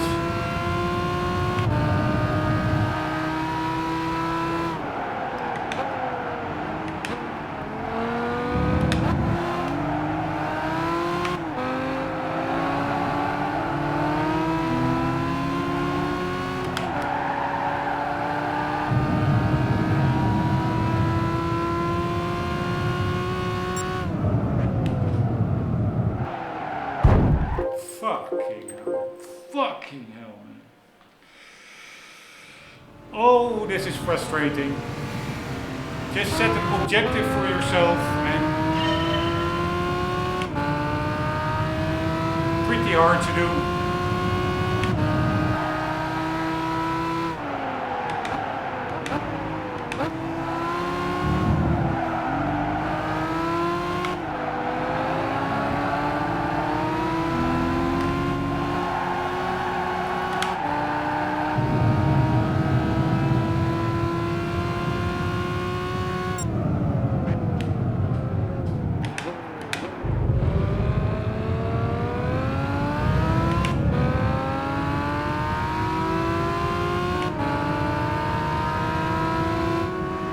I have to hold off.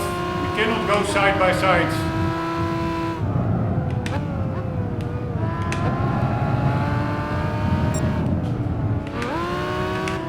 Right, I really had to smash the brake there.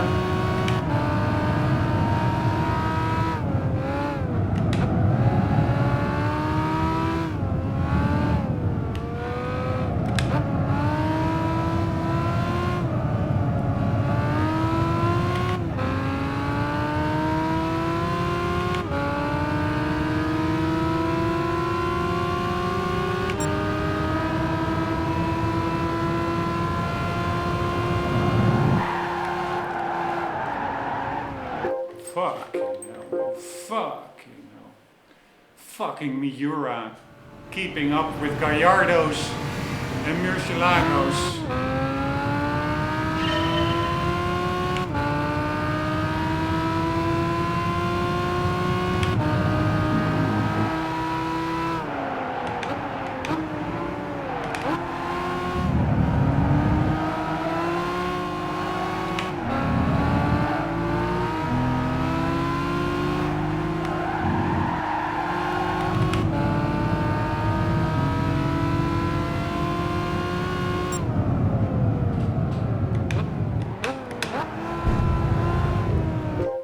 I cannot help it that they bump into me, but it is just so fucking annoying. I said, my target is no fucking bumps.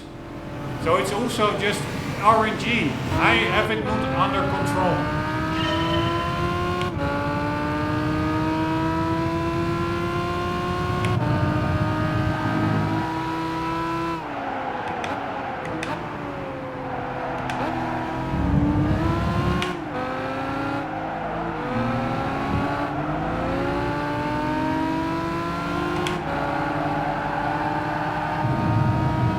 Specifically this corner, which is crazy hard to do.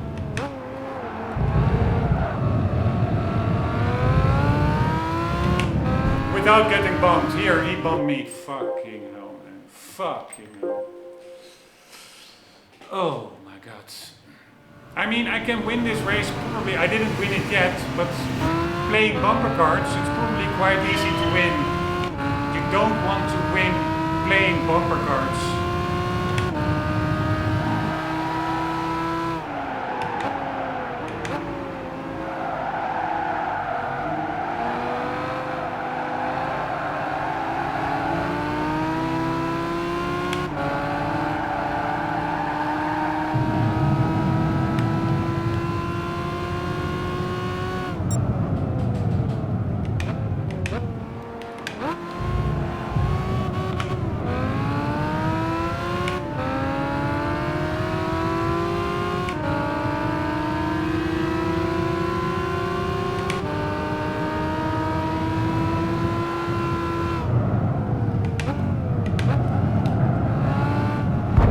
Fucking hell, man. I was past that green car finally without bumping. then I bump into the wall. But it's also, I could have braked a bit more, but you also want to keep speed, because if you brake a slightly bit more, they will also bump you from behind. It is absolutely possible, but it's just 10 times harder than regularly winning this race. I mean, I like the challenge, but it's also it's no pain, no gain, but the frustration is not less real. The frustration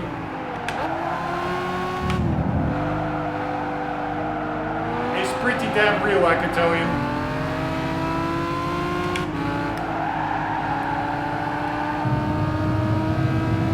Especially this corner. It is so RNG.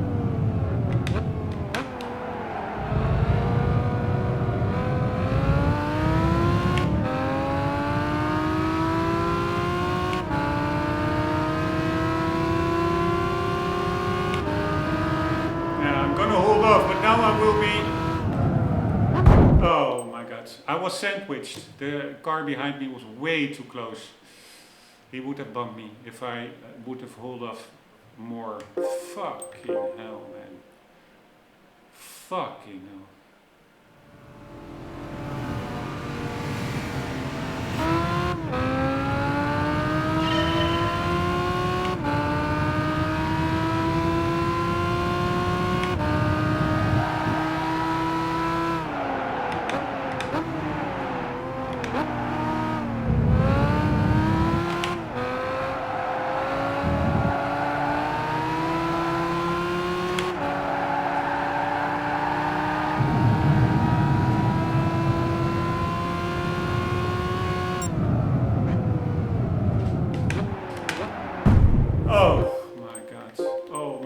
Why are their brakes so much better than mine? Why am I always overshooting?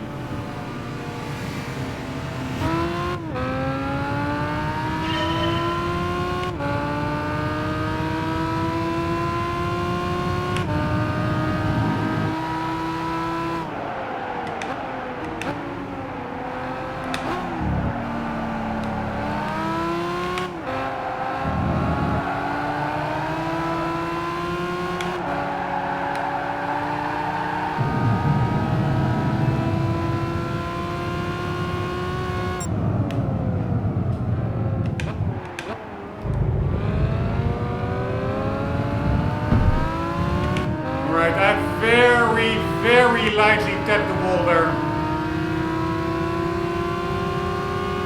I'm just going to use this as a testing. Yeah, no, it's not working. Side by side there. It can work, I think, but the chance of him hitting you is 95%. Oh my god.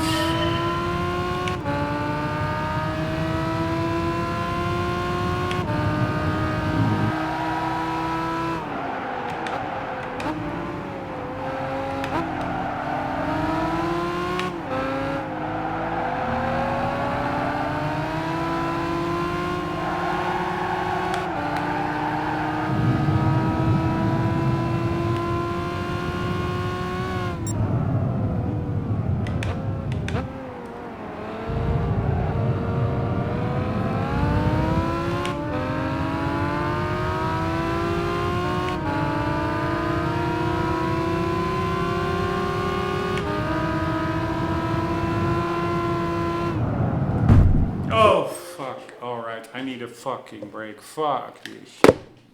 Sorry for cussing, but I just really, if I have an objective in my mind, it would be, I persevere until I get it, mostly, at least in gaming. In real life it's a different matter, but fucking hell, this is an annoying objective, but it should be a doable objective. Come on, if you cannot win a race without bumping into 10 other cars, which really makes it feel you're driving a cool Lamborghini race in Rome, and it makes it feel like a bumper cart race at the fair play or at the fairgrounds or however you say it. That it just doesn't make sense. And I understand it's a tight circuit, it is closed city racing, so probably it's part of the part of the game. Just bumping. It's tough racing, head to head. So no risk, no rewards. Fine, I can win it that way probably. Although I didn't even win it once yet. Where second is my best place, but I am convinced it's also possible to do this race without any contact. It is just a project in itself. I know it doesn't make any sense, but screw it. I'm just gonna try it. But yeah, I'm a little bit I mean, I know it will be frustrating, but that will make the payoff if I get it that much more rewarding. The sense of accomplishment. But that does not mean that in between the frustration is any less real. The frustration is extremely real. So, but yeah, it is what it is. I'm gonna go for a short break. Sorry.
Alright, here we go. Like nothing ever happened.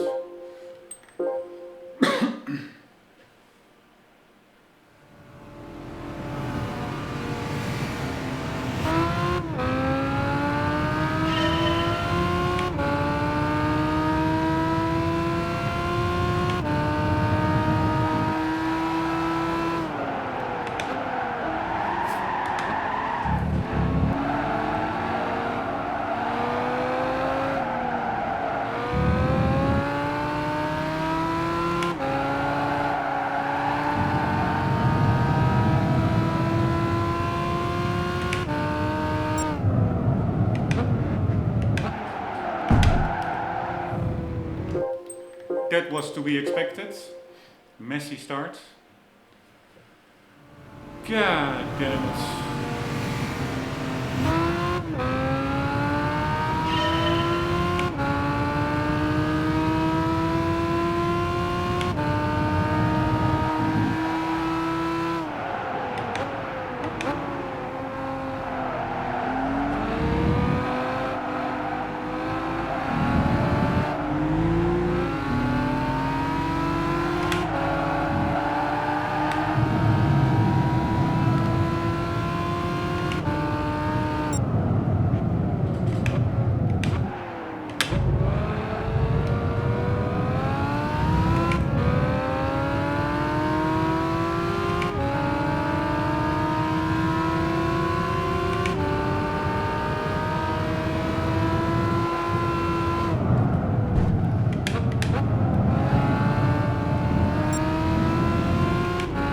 He nudged me slightly.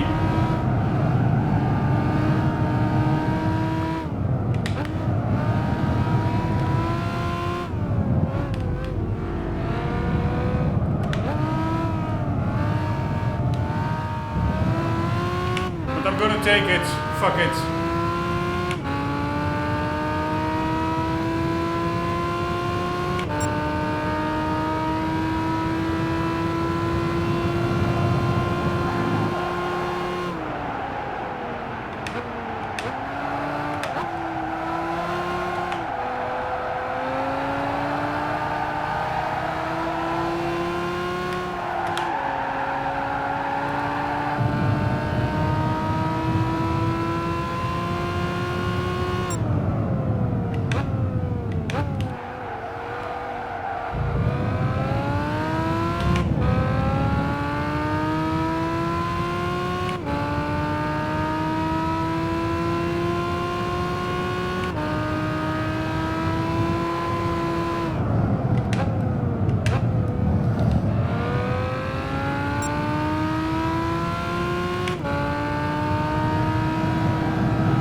Man, it's so hard winning without bumping. I mean, I could have easily bumped him and won, I'm pretty sure.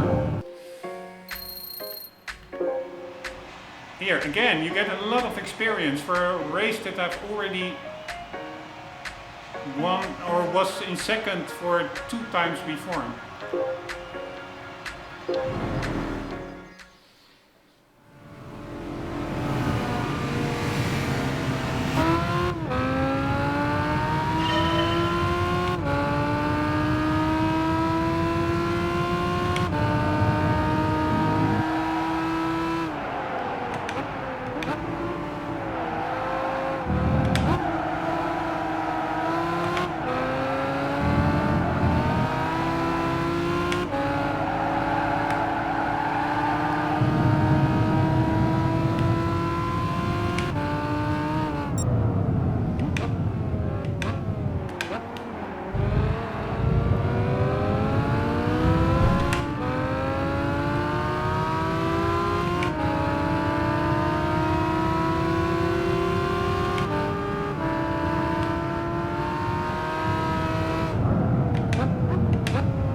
fucking god.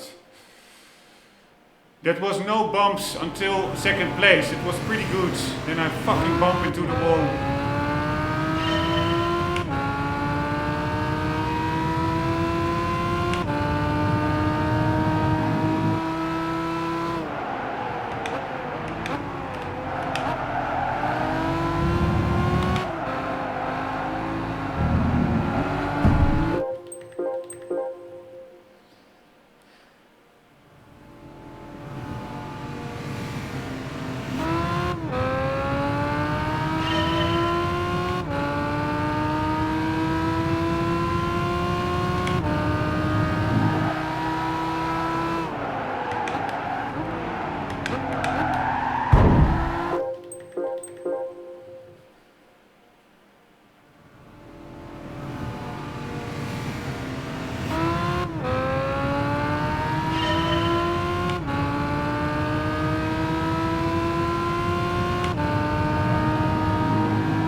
Godverdomme.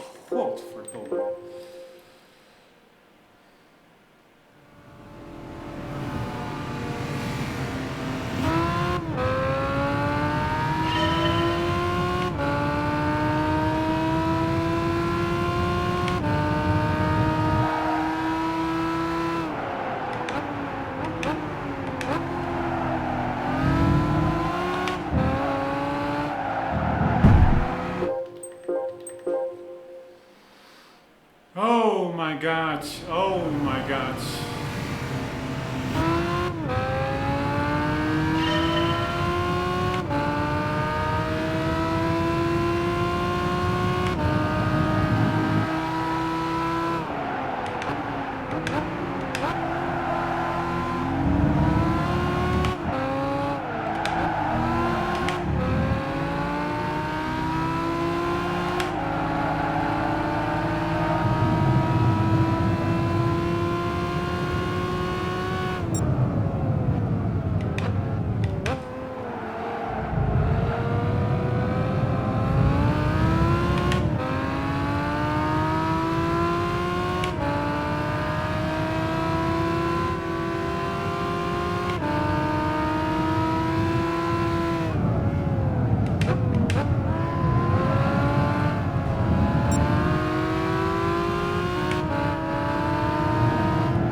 Alright, it was a slight nudge, but I'm just gonna see if I can even win it.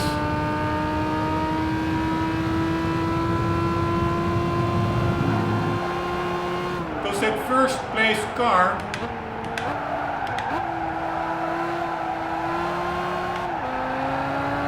you can say what you want, but it's pretty quick. And again, fucking bumping the wall. So even if I win this one, I'm gonna do it again.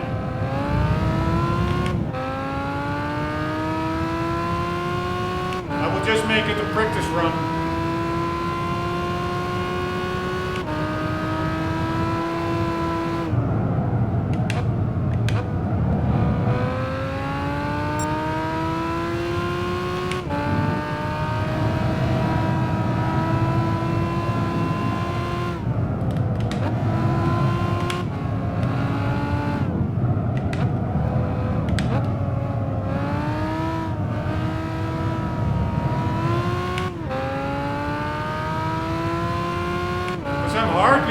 Gaining on him.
Fucking hell, man. It's even...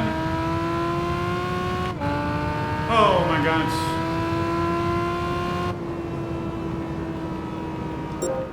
Oh my god. Even if you get through it unscathed, it's really hard to catch that car and pass him without bumping. Crazy.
Alright, at least the win, it was relatively clean, but I do think I had 2 minor bumps. And not so much from myself, but from others.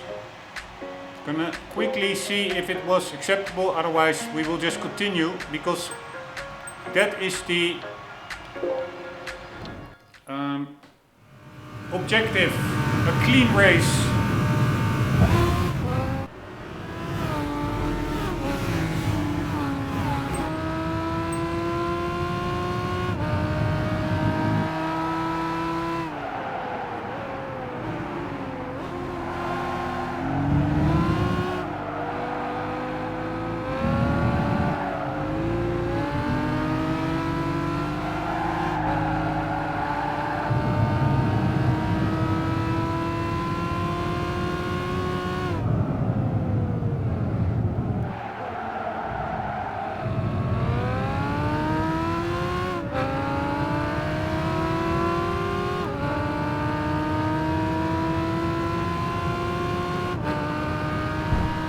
Yeah, there was a little bump over there.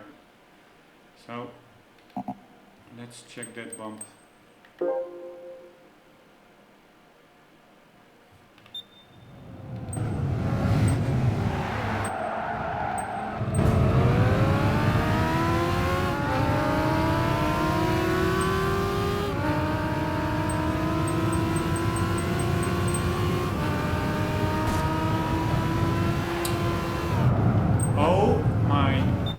Fucking God, why is it all so tiresome? Oh my God.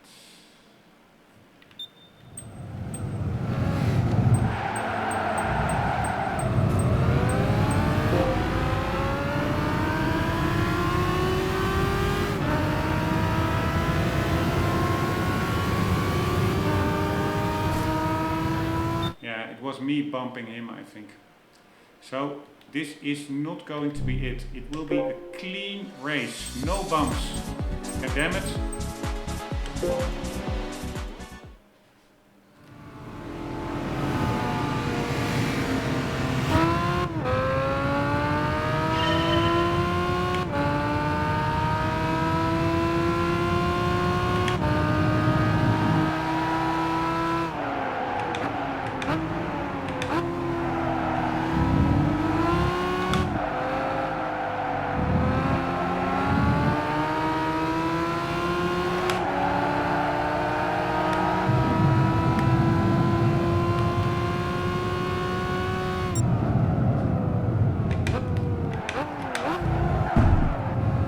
God damn it, almost got immediately in second place without bumping.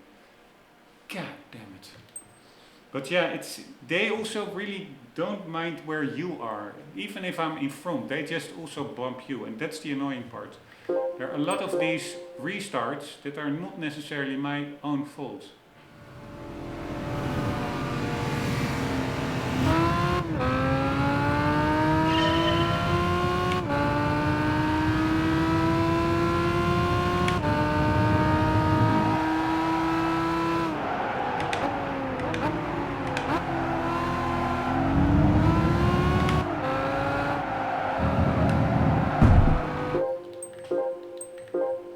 That first 2 corners or 3 corners are by far the hardest.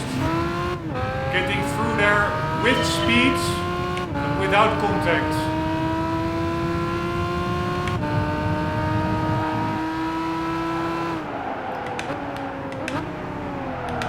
Oh my God, oh my God.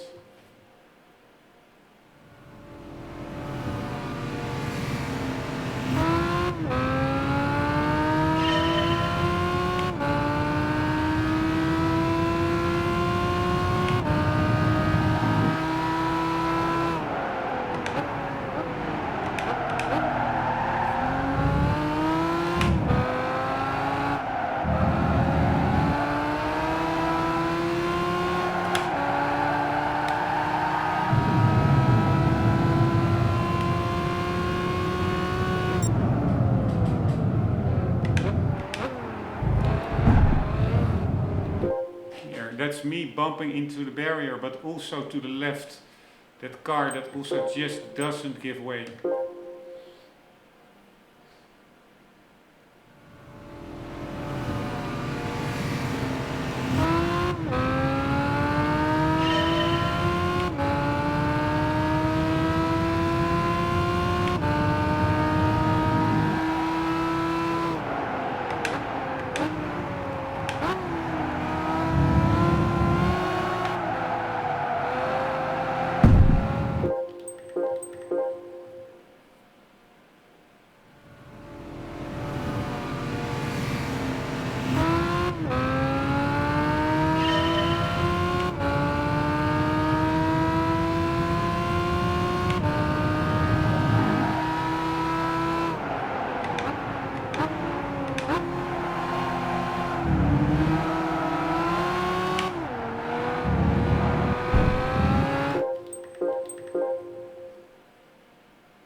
That was atypical.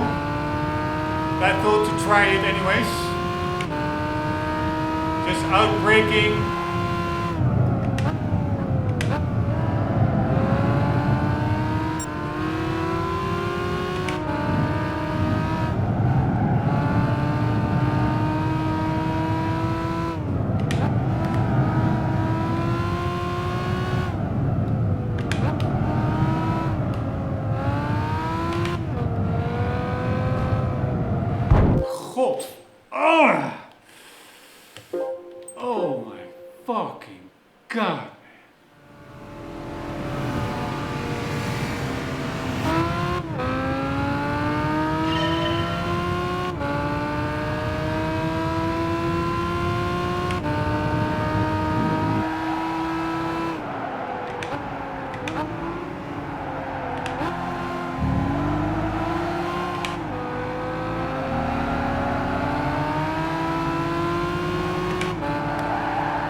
Oh my fucking god.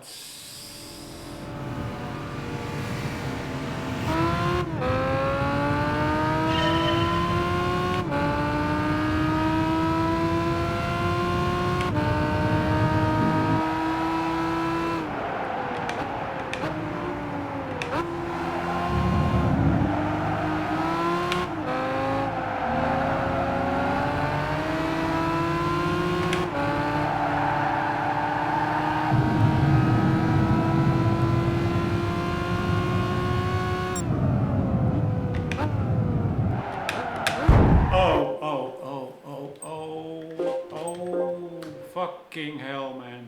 Fucking hell.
Oh my fucking god, man. My fucking god.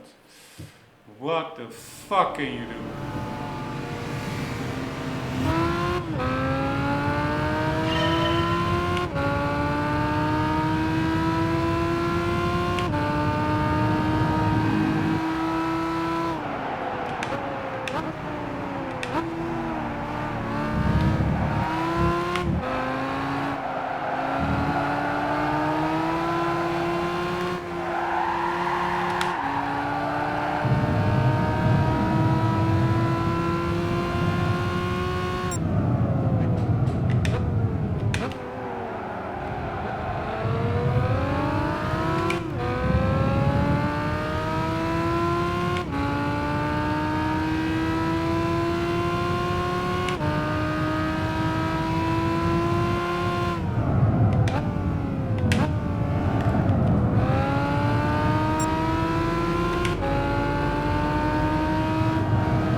That final corner is so annoying as well.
Finally, fucking hell, man, fucking hell. I'm not 100% sure, but I'm 99% sure that this was a run without any bumps. It was not a clean, yeah, it was a clean run, but it was not like exactly how I wanted it to. I think there was one, the first time lap, the last corner, I totally went wide, but I didn't hit the barrier. So let's double check that now, and then finally, fucking hell, that was really a project in itself.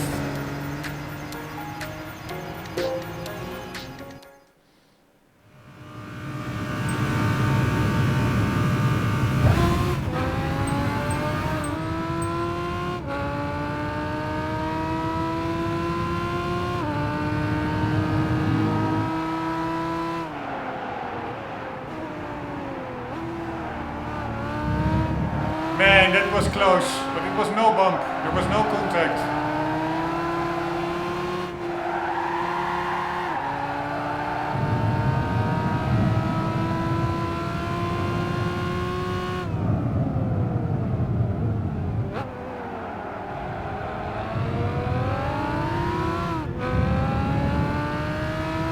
Alright, that was perfect, couldn't have gone better. Overtaking the green car already over there.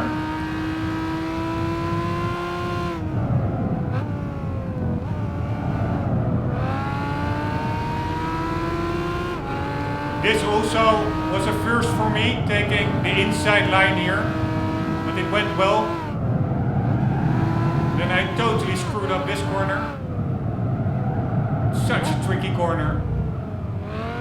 But I did not hear any bump, so we did not touch the barrier.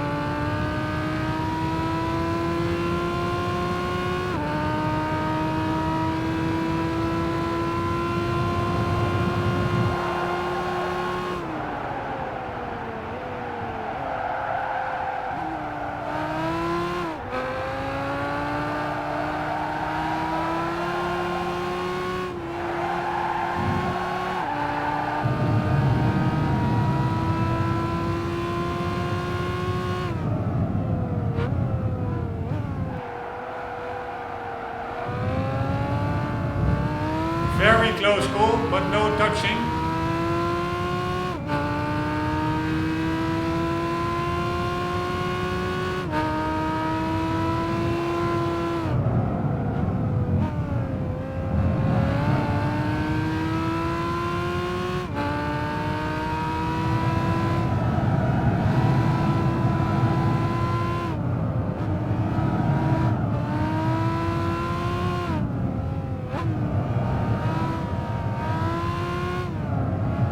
This is such an important corner to get right with your exit speeds, but it's very easy to just tap the inside of the guardrail.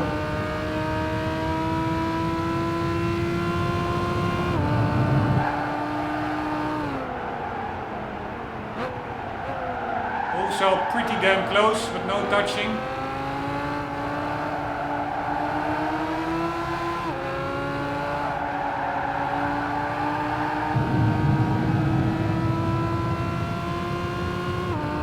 This was also very close because I was almost confident that he would touch me from the back, but it went just about right.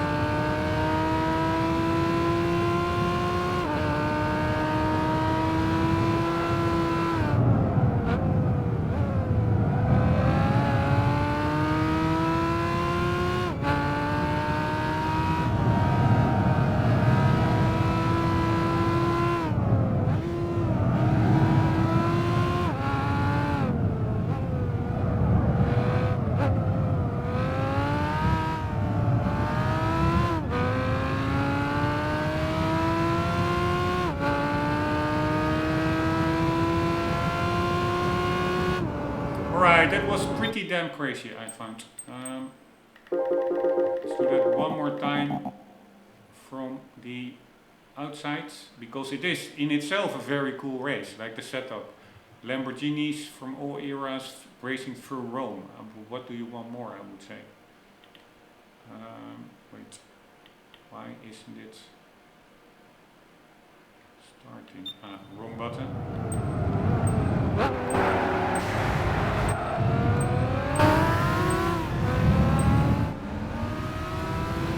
Why can't we get to the start? Where is the start? Is this the start? No, this is not the start.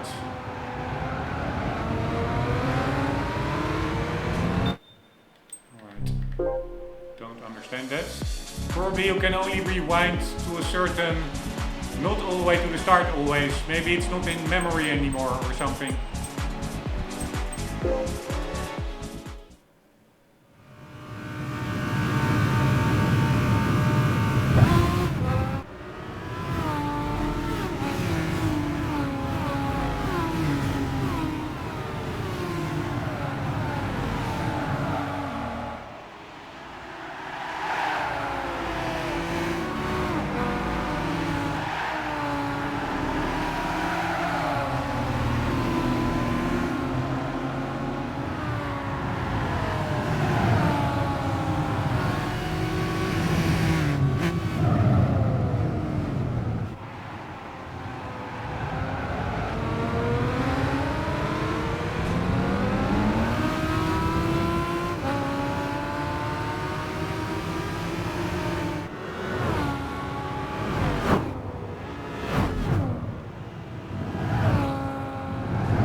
Pretty epic, that sliding around.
Man, it's such a cool game. That's also why I put in the time and effort of doing a little side objective like this. Getting a clean win. Because once you do get it, sense of accomplishment is great. Watching these replays, it is just pretty damn amazing.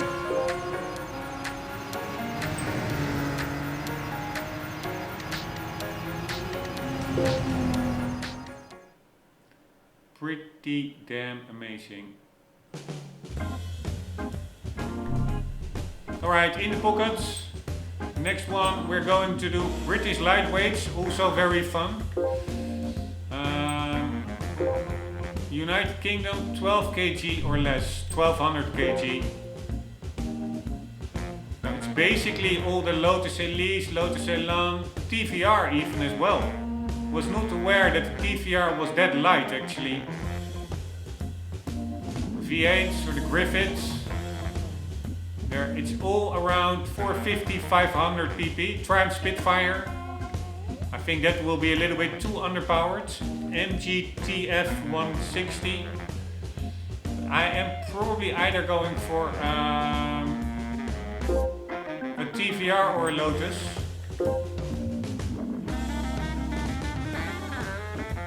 Or the McLaren, but no, that would not be fair. We already got a Lotus from, I think from the Top Gear test track, so we will be using this one. Although this is 400s.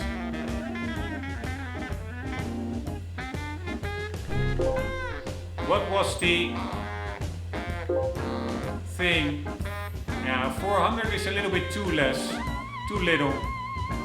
Why is that such a low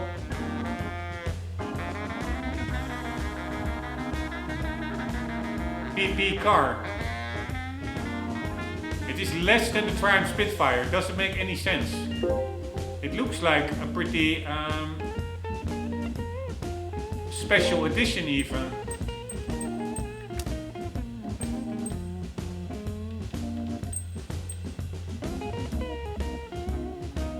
It only has 116 horsepower. That's not a lot.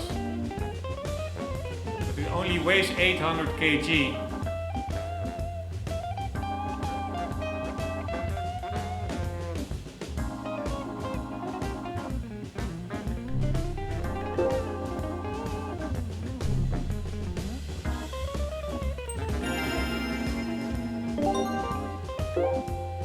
We won a Countach.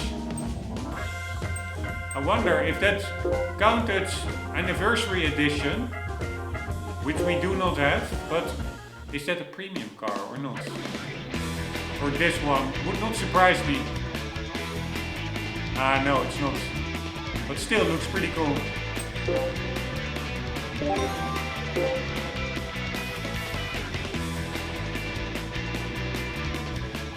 Also in yellow. Pretty damn cool car. But what are we going to do? We are going to... Did we already read the description? I don't think so. Let's do that now. And then we're gonna check out that Lotus. If we put some other tires on it, whether it's a little bit more competitive. The baby Lamborghini, officially known as the Gallardo, was introduced in 2003. Since then, the car has evolved over the years with performance enhancements as well as additional higher performance models added to the lineup. The most notable of these appeared at the 2018 Neva Motor Show as the Gallardo LP564. Upon first glance, the car's aggressive styling seemed to be influenced by the limited edition and very expensive Lamborghini Raventon, making it one of the meanest looking cars to wear the Charging Bull badge.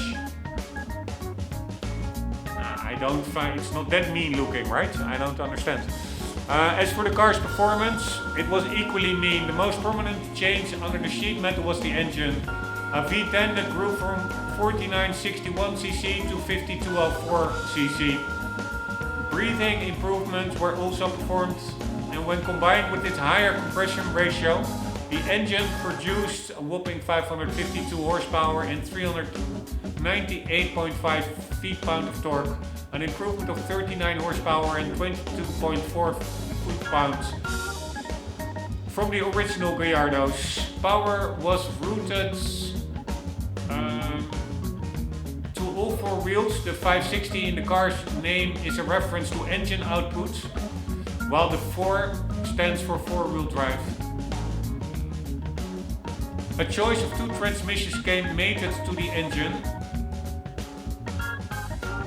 both inherited from the previous model, a 6-speed manual or the semi-automatic 6-speed gearbox called E-gear, the latter featuring shifts that were 40% faster than the human hand when set to Corsa modes. Weight of the LP564 was trimmed by 20 kg from the previous model to 1410 kg, which helped the car reach a top speed of 325 km an hour and blast from 0 to 100 km/h in 3.7 seconds. Alright, pretty impressive. Alright, we've driven it and we read it, so this car is marked done. Where is that little Lotus?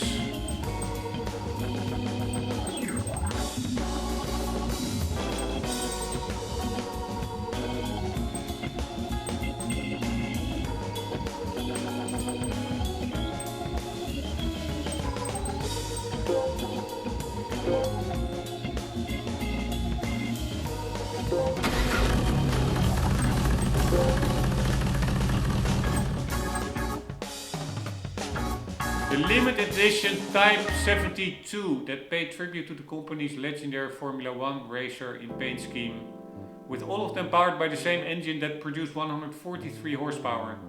Yeah, so why is then my engine only 119 or something? I don't understand. Is there a restrictor active or something? This car seems buggy, or maybe it is just the car will be competitive, but the data here is simply not accurate.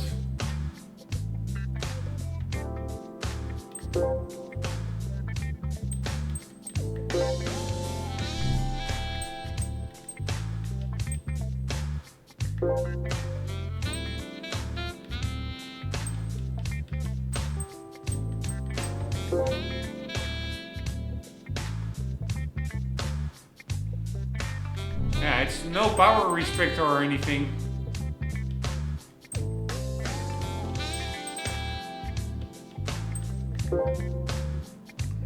Right, they are on soft tires already. It's comfort. So what will happen if we put sport soft?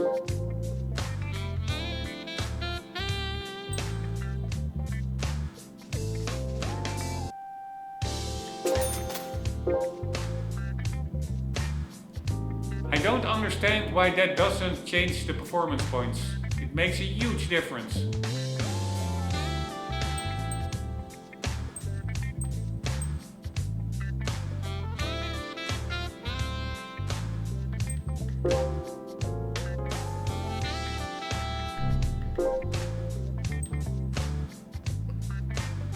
Alright, I think something is wrong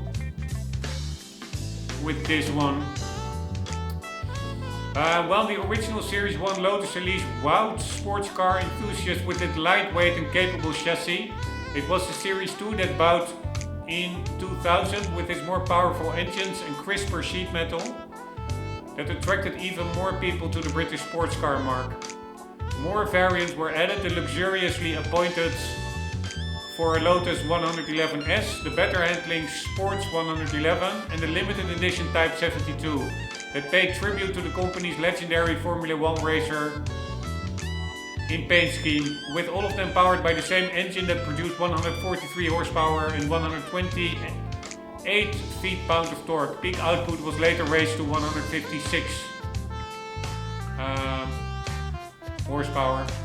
But in a break with its traditional British roots, the Rover-sourced engine was replaced by Toyota's 2ZZ GE from the Japanese giant's popular Celica Coupe in 2004 for the new 111R model. This 1.8 liter double overhead cam inline 4 came replete with a smooth shifting 6-speed manual transmission and a respectable 189 horsepower and 133.8 feet-pound of torque at its disposal. Also, it met stringent US emissions standards, thus becoming not only the first street legal Elise to be exported to America, but also the first one equipped with 4-channel ABS brakes, all welcome advancements on the Elise that benefited sporting drivers just as much on both city streets in everyday driving and the local race circuit on the weekend.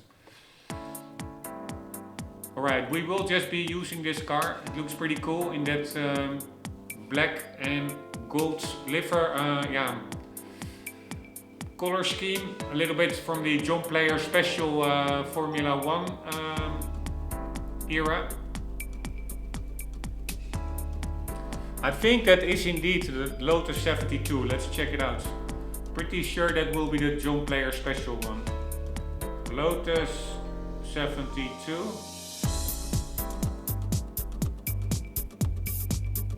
And then we do JSP. It's a cigarette brand that I think sponsored. Yes. It was also in black and gold livery.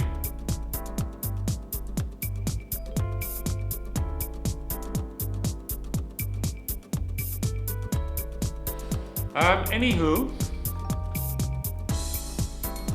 let's just use this car. I already won market favorite because we are going to use it and we already read it. So we read it and we will be driving it, so it's marked complete. But also let's quickly check some other Lotuses. Our Lotus is 2001. Are there any other Lotuses? Here's a TVR. We could have used that one as well, but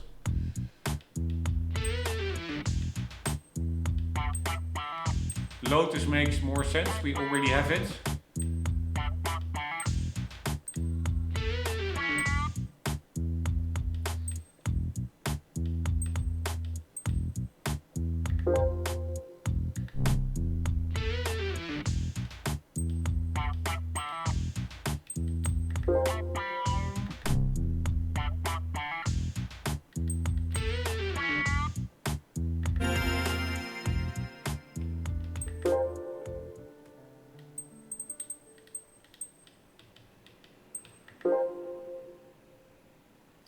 Alright, the Elise 96 410, it has also only 180 horsepower, but this is the first generation. We have the second generation.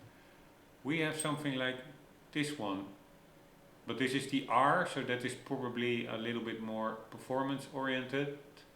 190 horsepower, 447. Yeah, goddammit, all the other ones are in the used car dealership, but there is currently none other. How heavy is this car, by the way? Yeah, 1380. It's too heavy. Pretty. Looking forward to driving this one. This Evora, I don't really like the styling, honestly. It is not as cool as the Esprit. Esprit is really beautiful. Wedge-shaped design, if you ask me. Yeah, so it seems like we have this car, this engine in it, with 118 horsepower, 120.5 torque.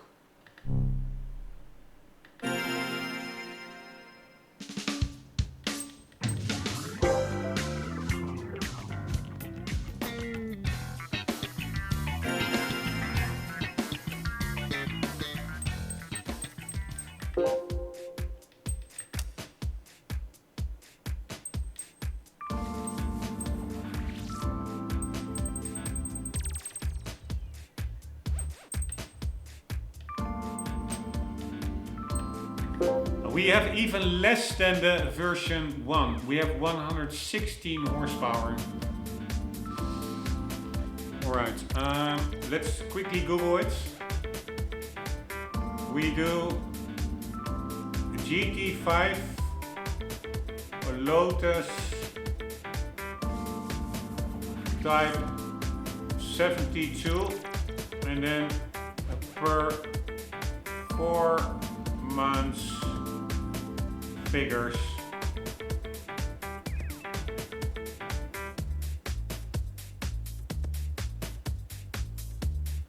Here.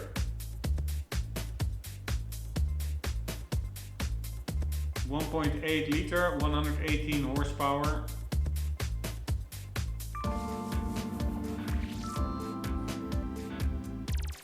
Alright, yeah, maybe it is just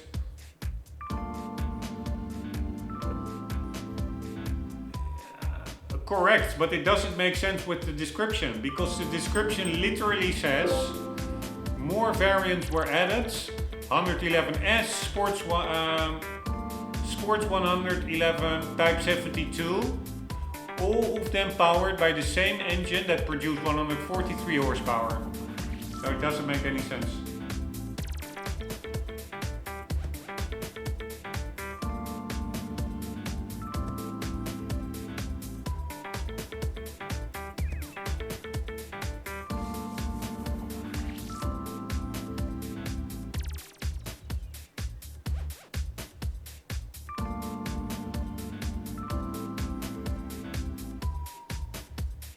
Alright, and now we look at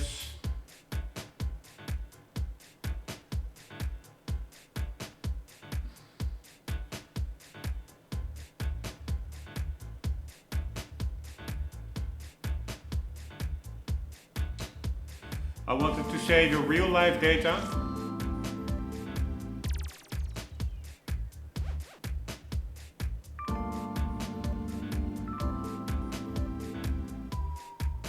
So we do Lotus, Elise,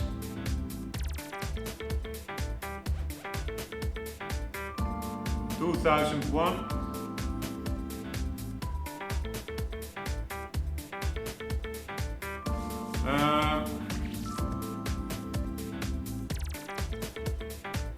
Yeah, there is a Lotus Elise 72 specs, which indeed has 118 horsepower. And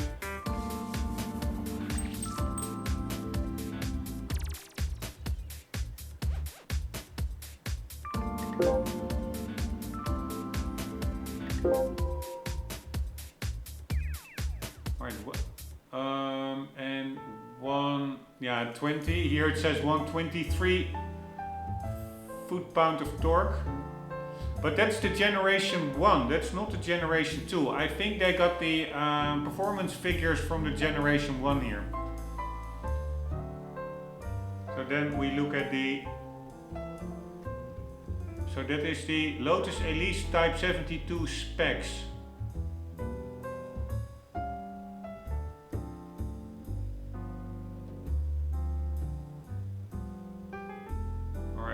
What year is that?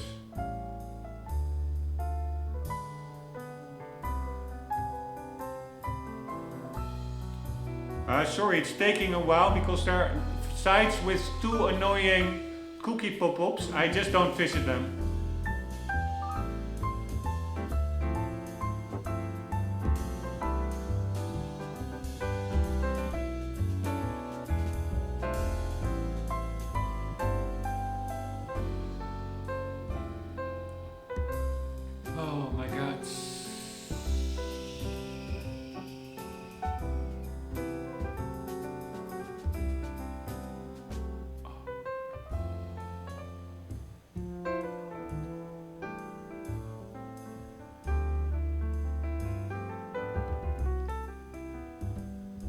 Alright, Lotus Elise Type 72 2001.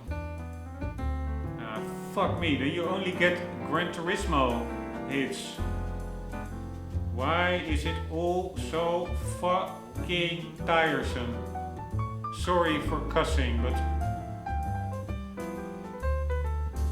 Alright, Series 2, 2001 to 2011.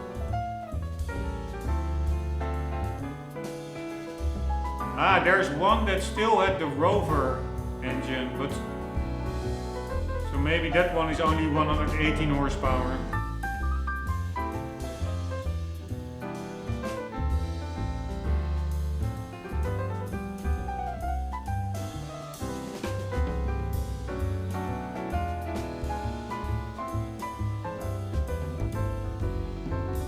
Oh my god, why isn't there anything here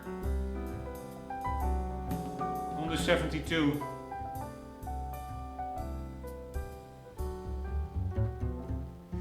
Wow, it is absolutely annoying, sorry.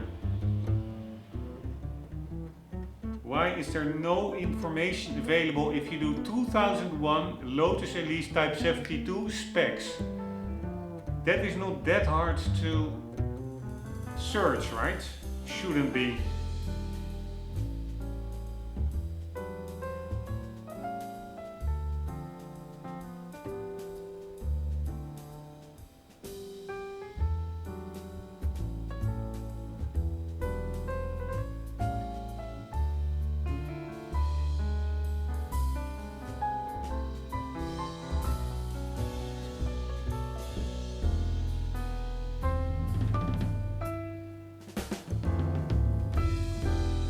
Right, I think this is the 2002 model, but it indeed has the Rover K series.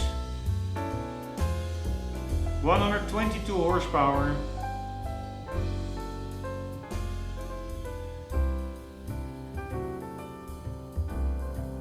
Under 24 foot-pounds. And what does it say on screen? 118 and 120. Yeah, so it says a little bit more here.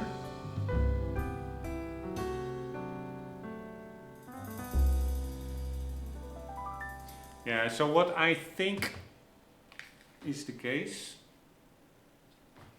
is that they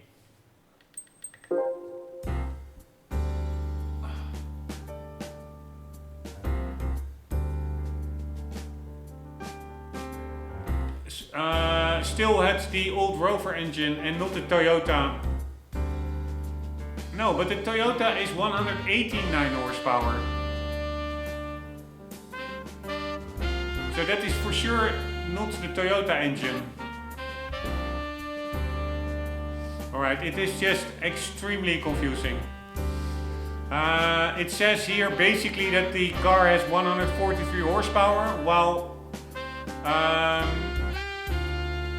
the car itself says over here that it only has 116, and the internet says that it has like 120 or something.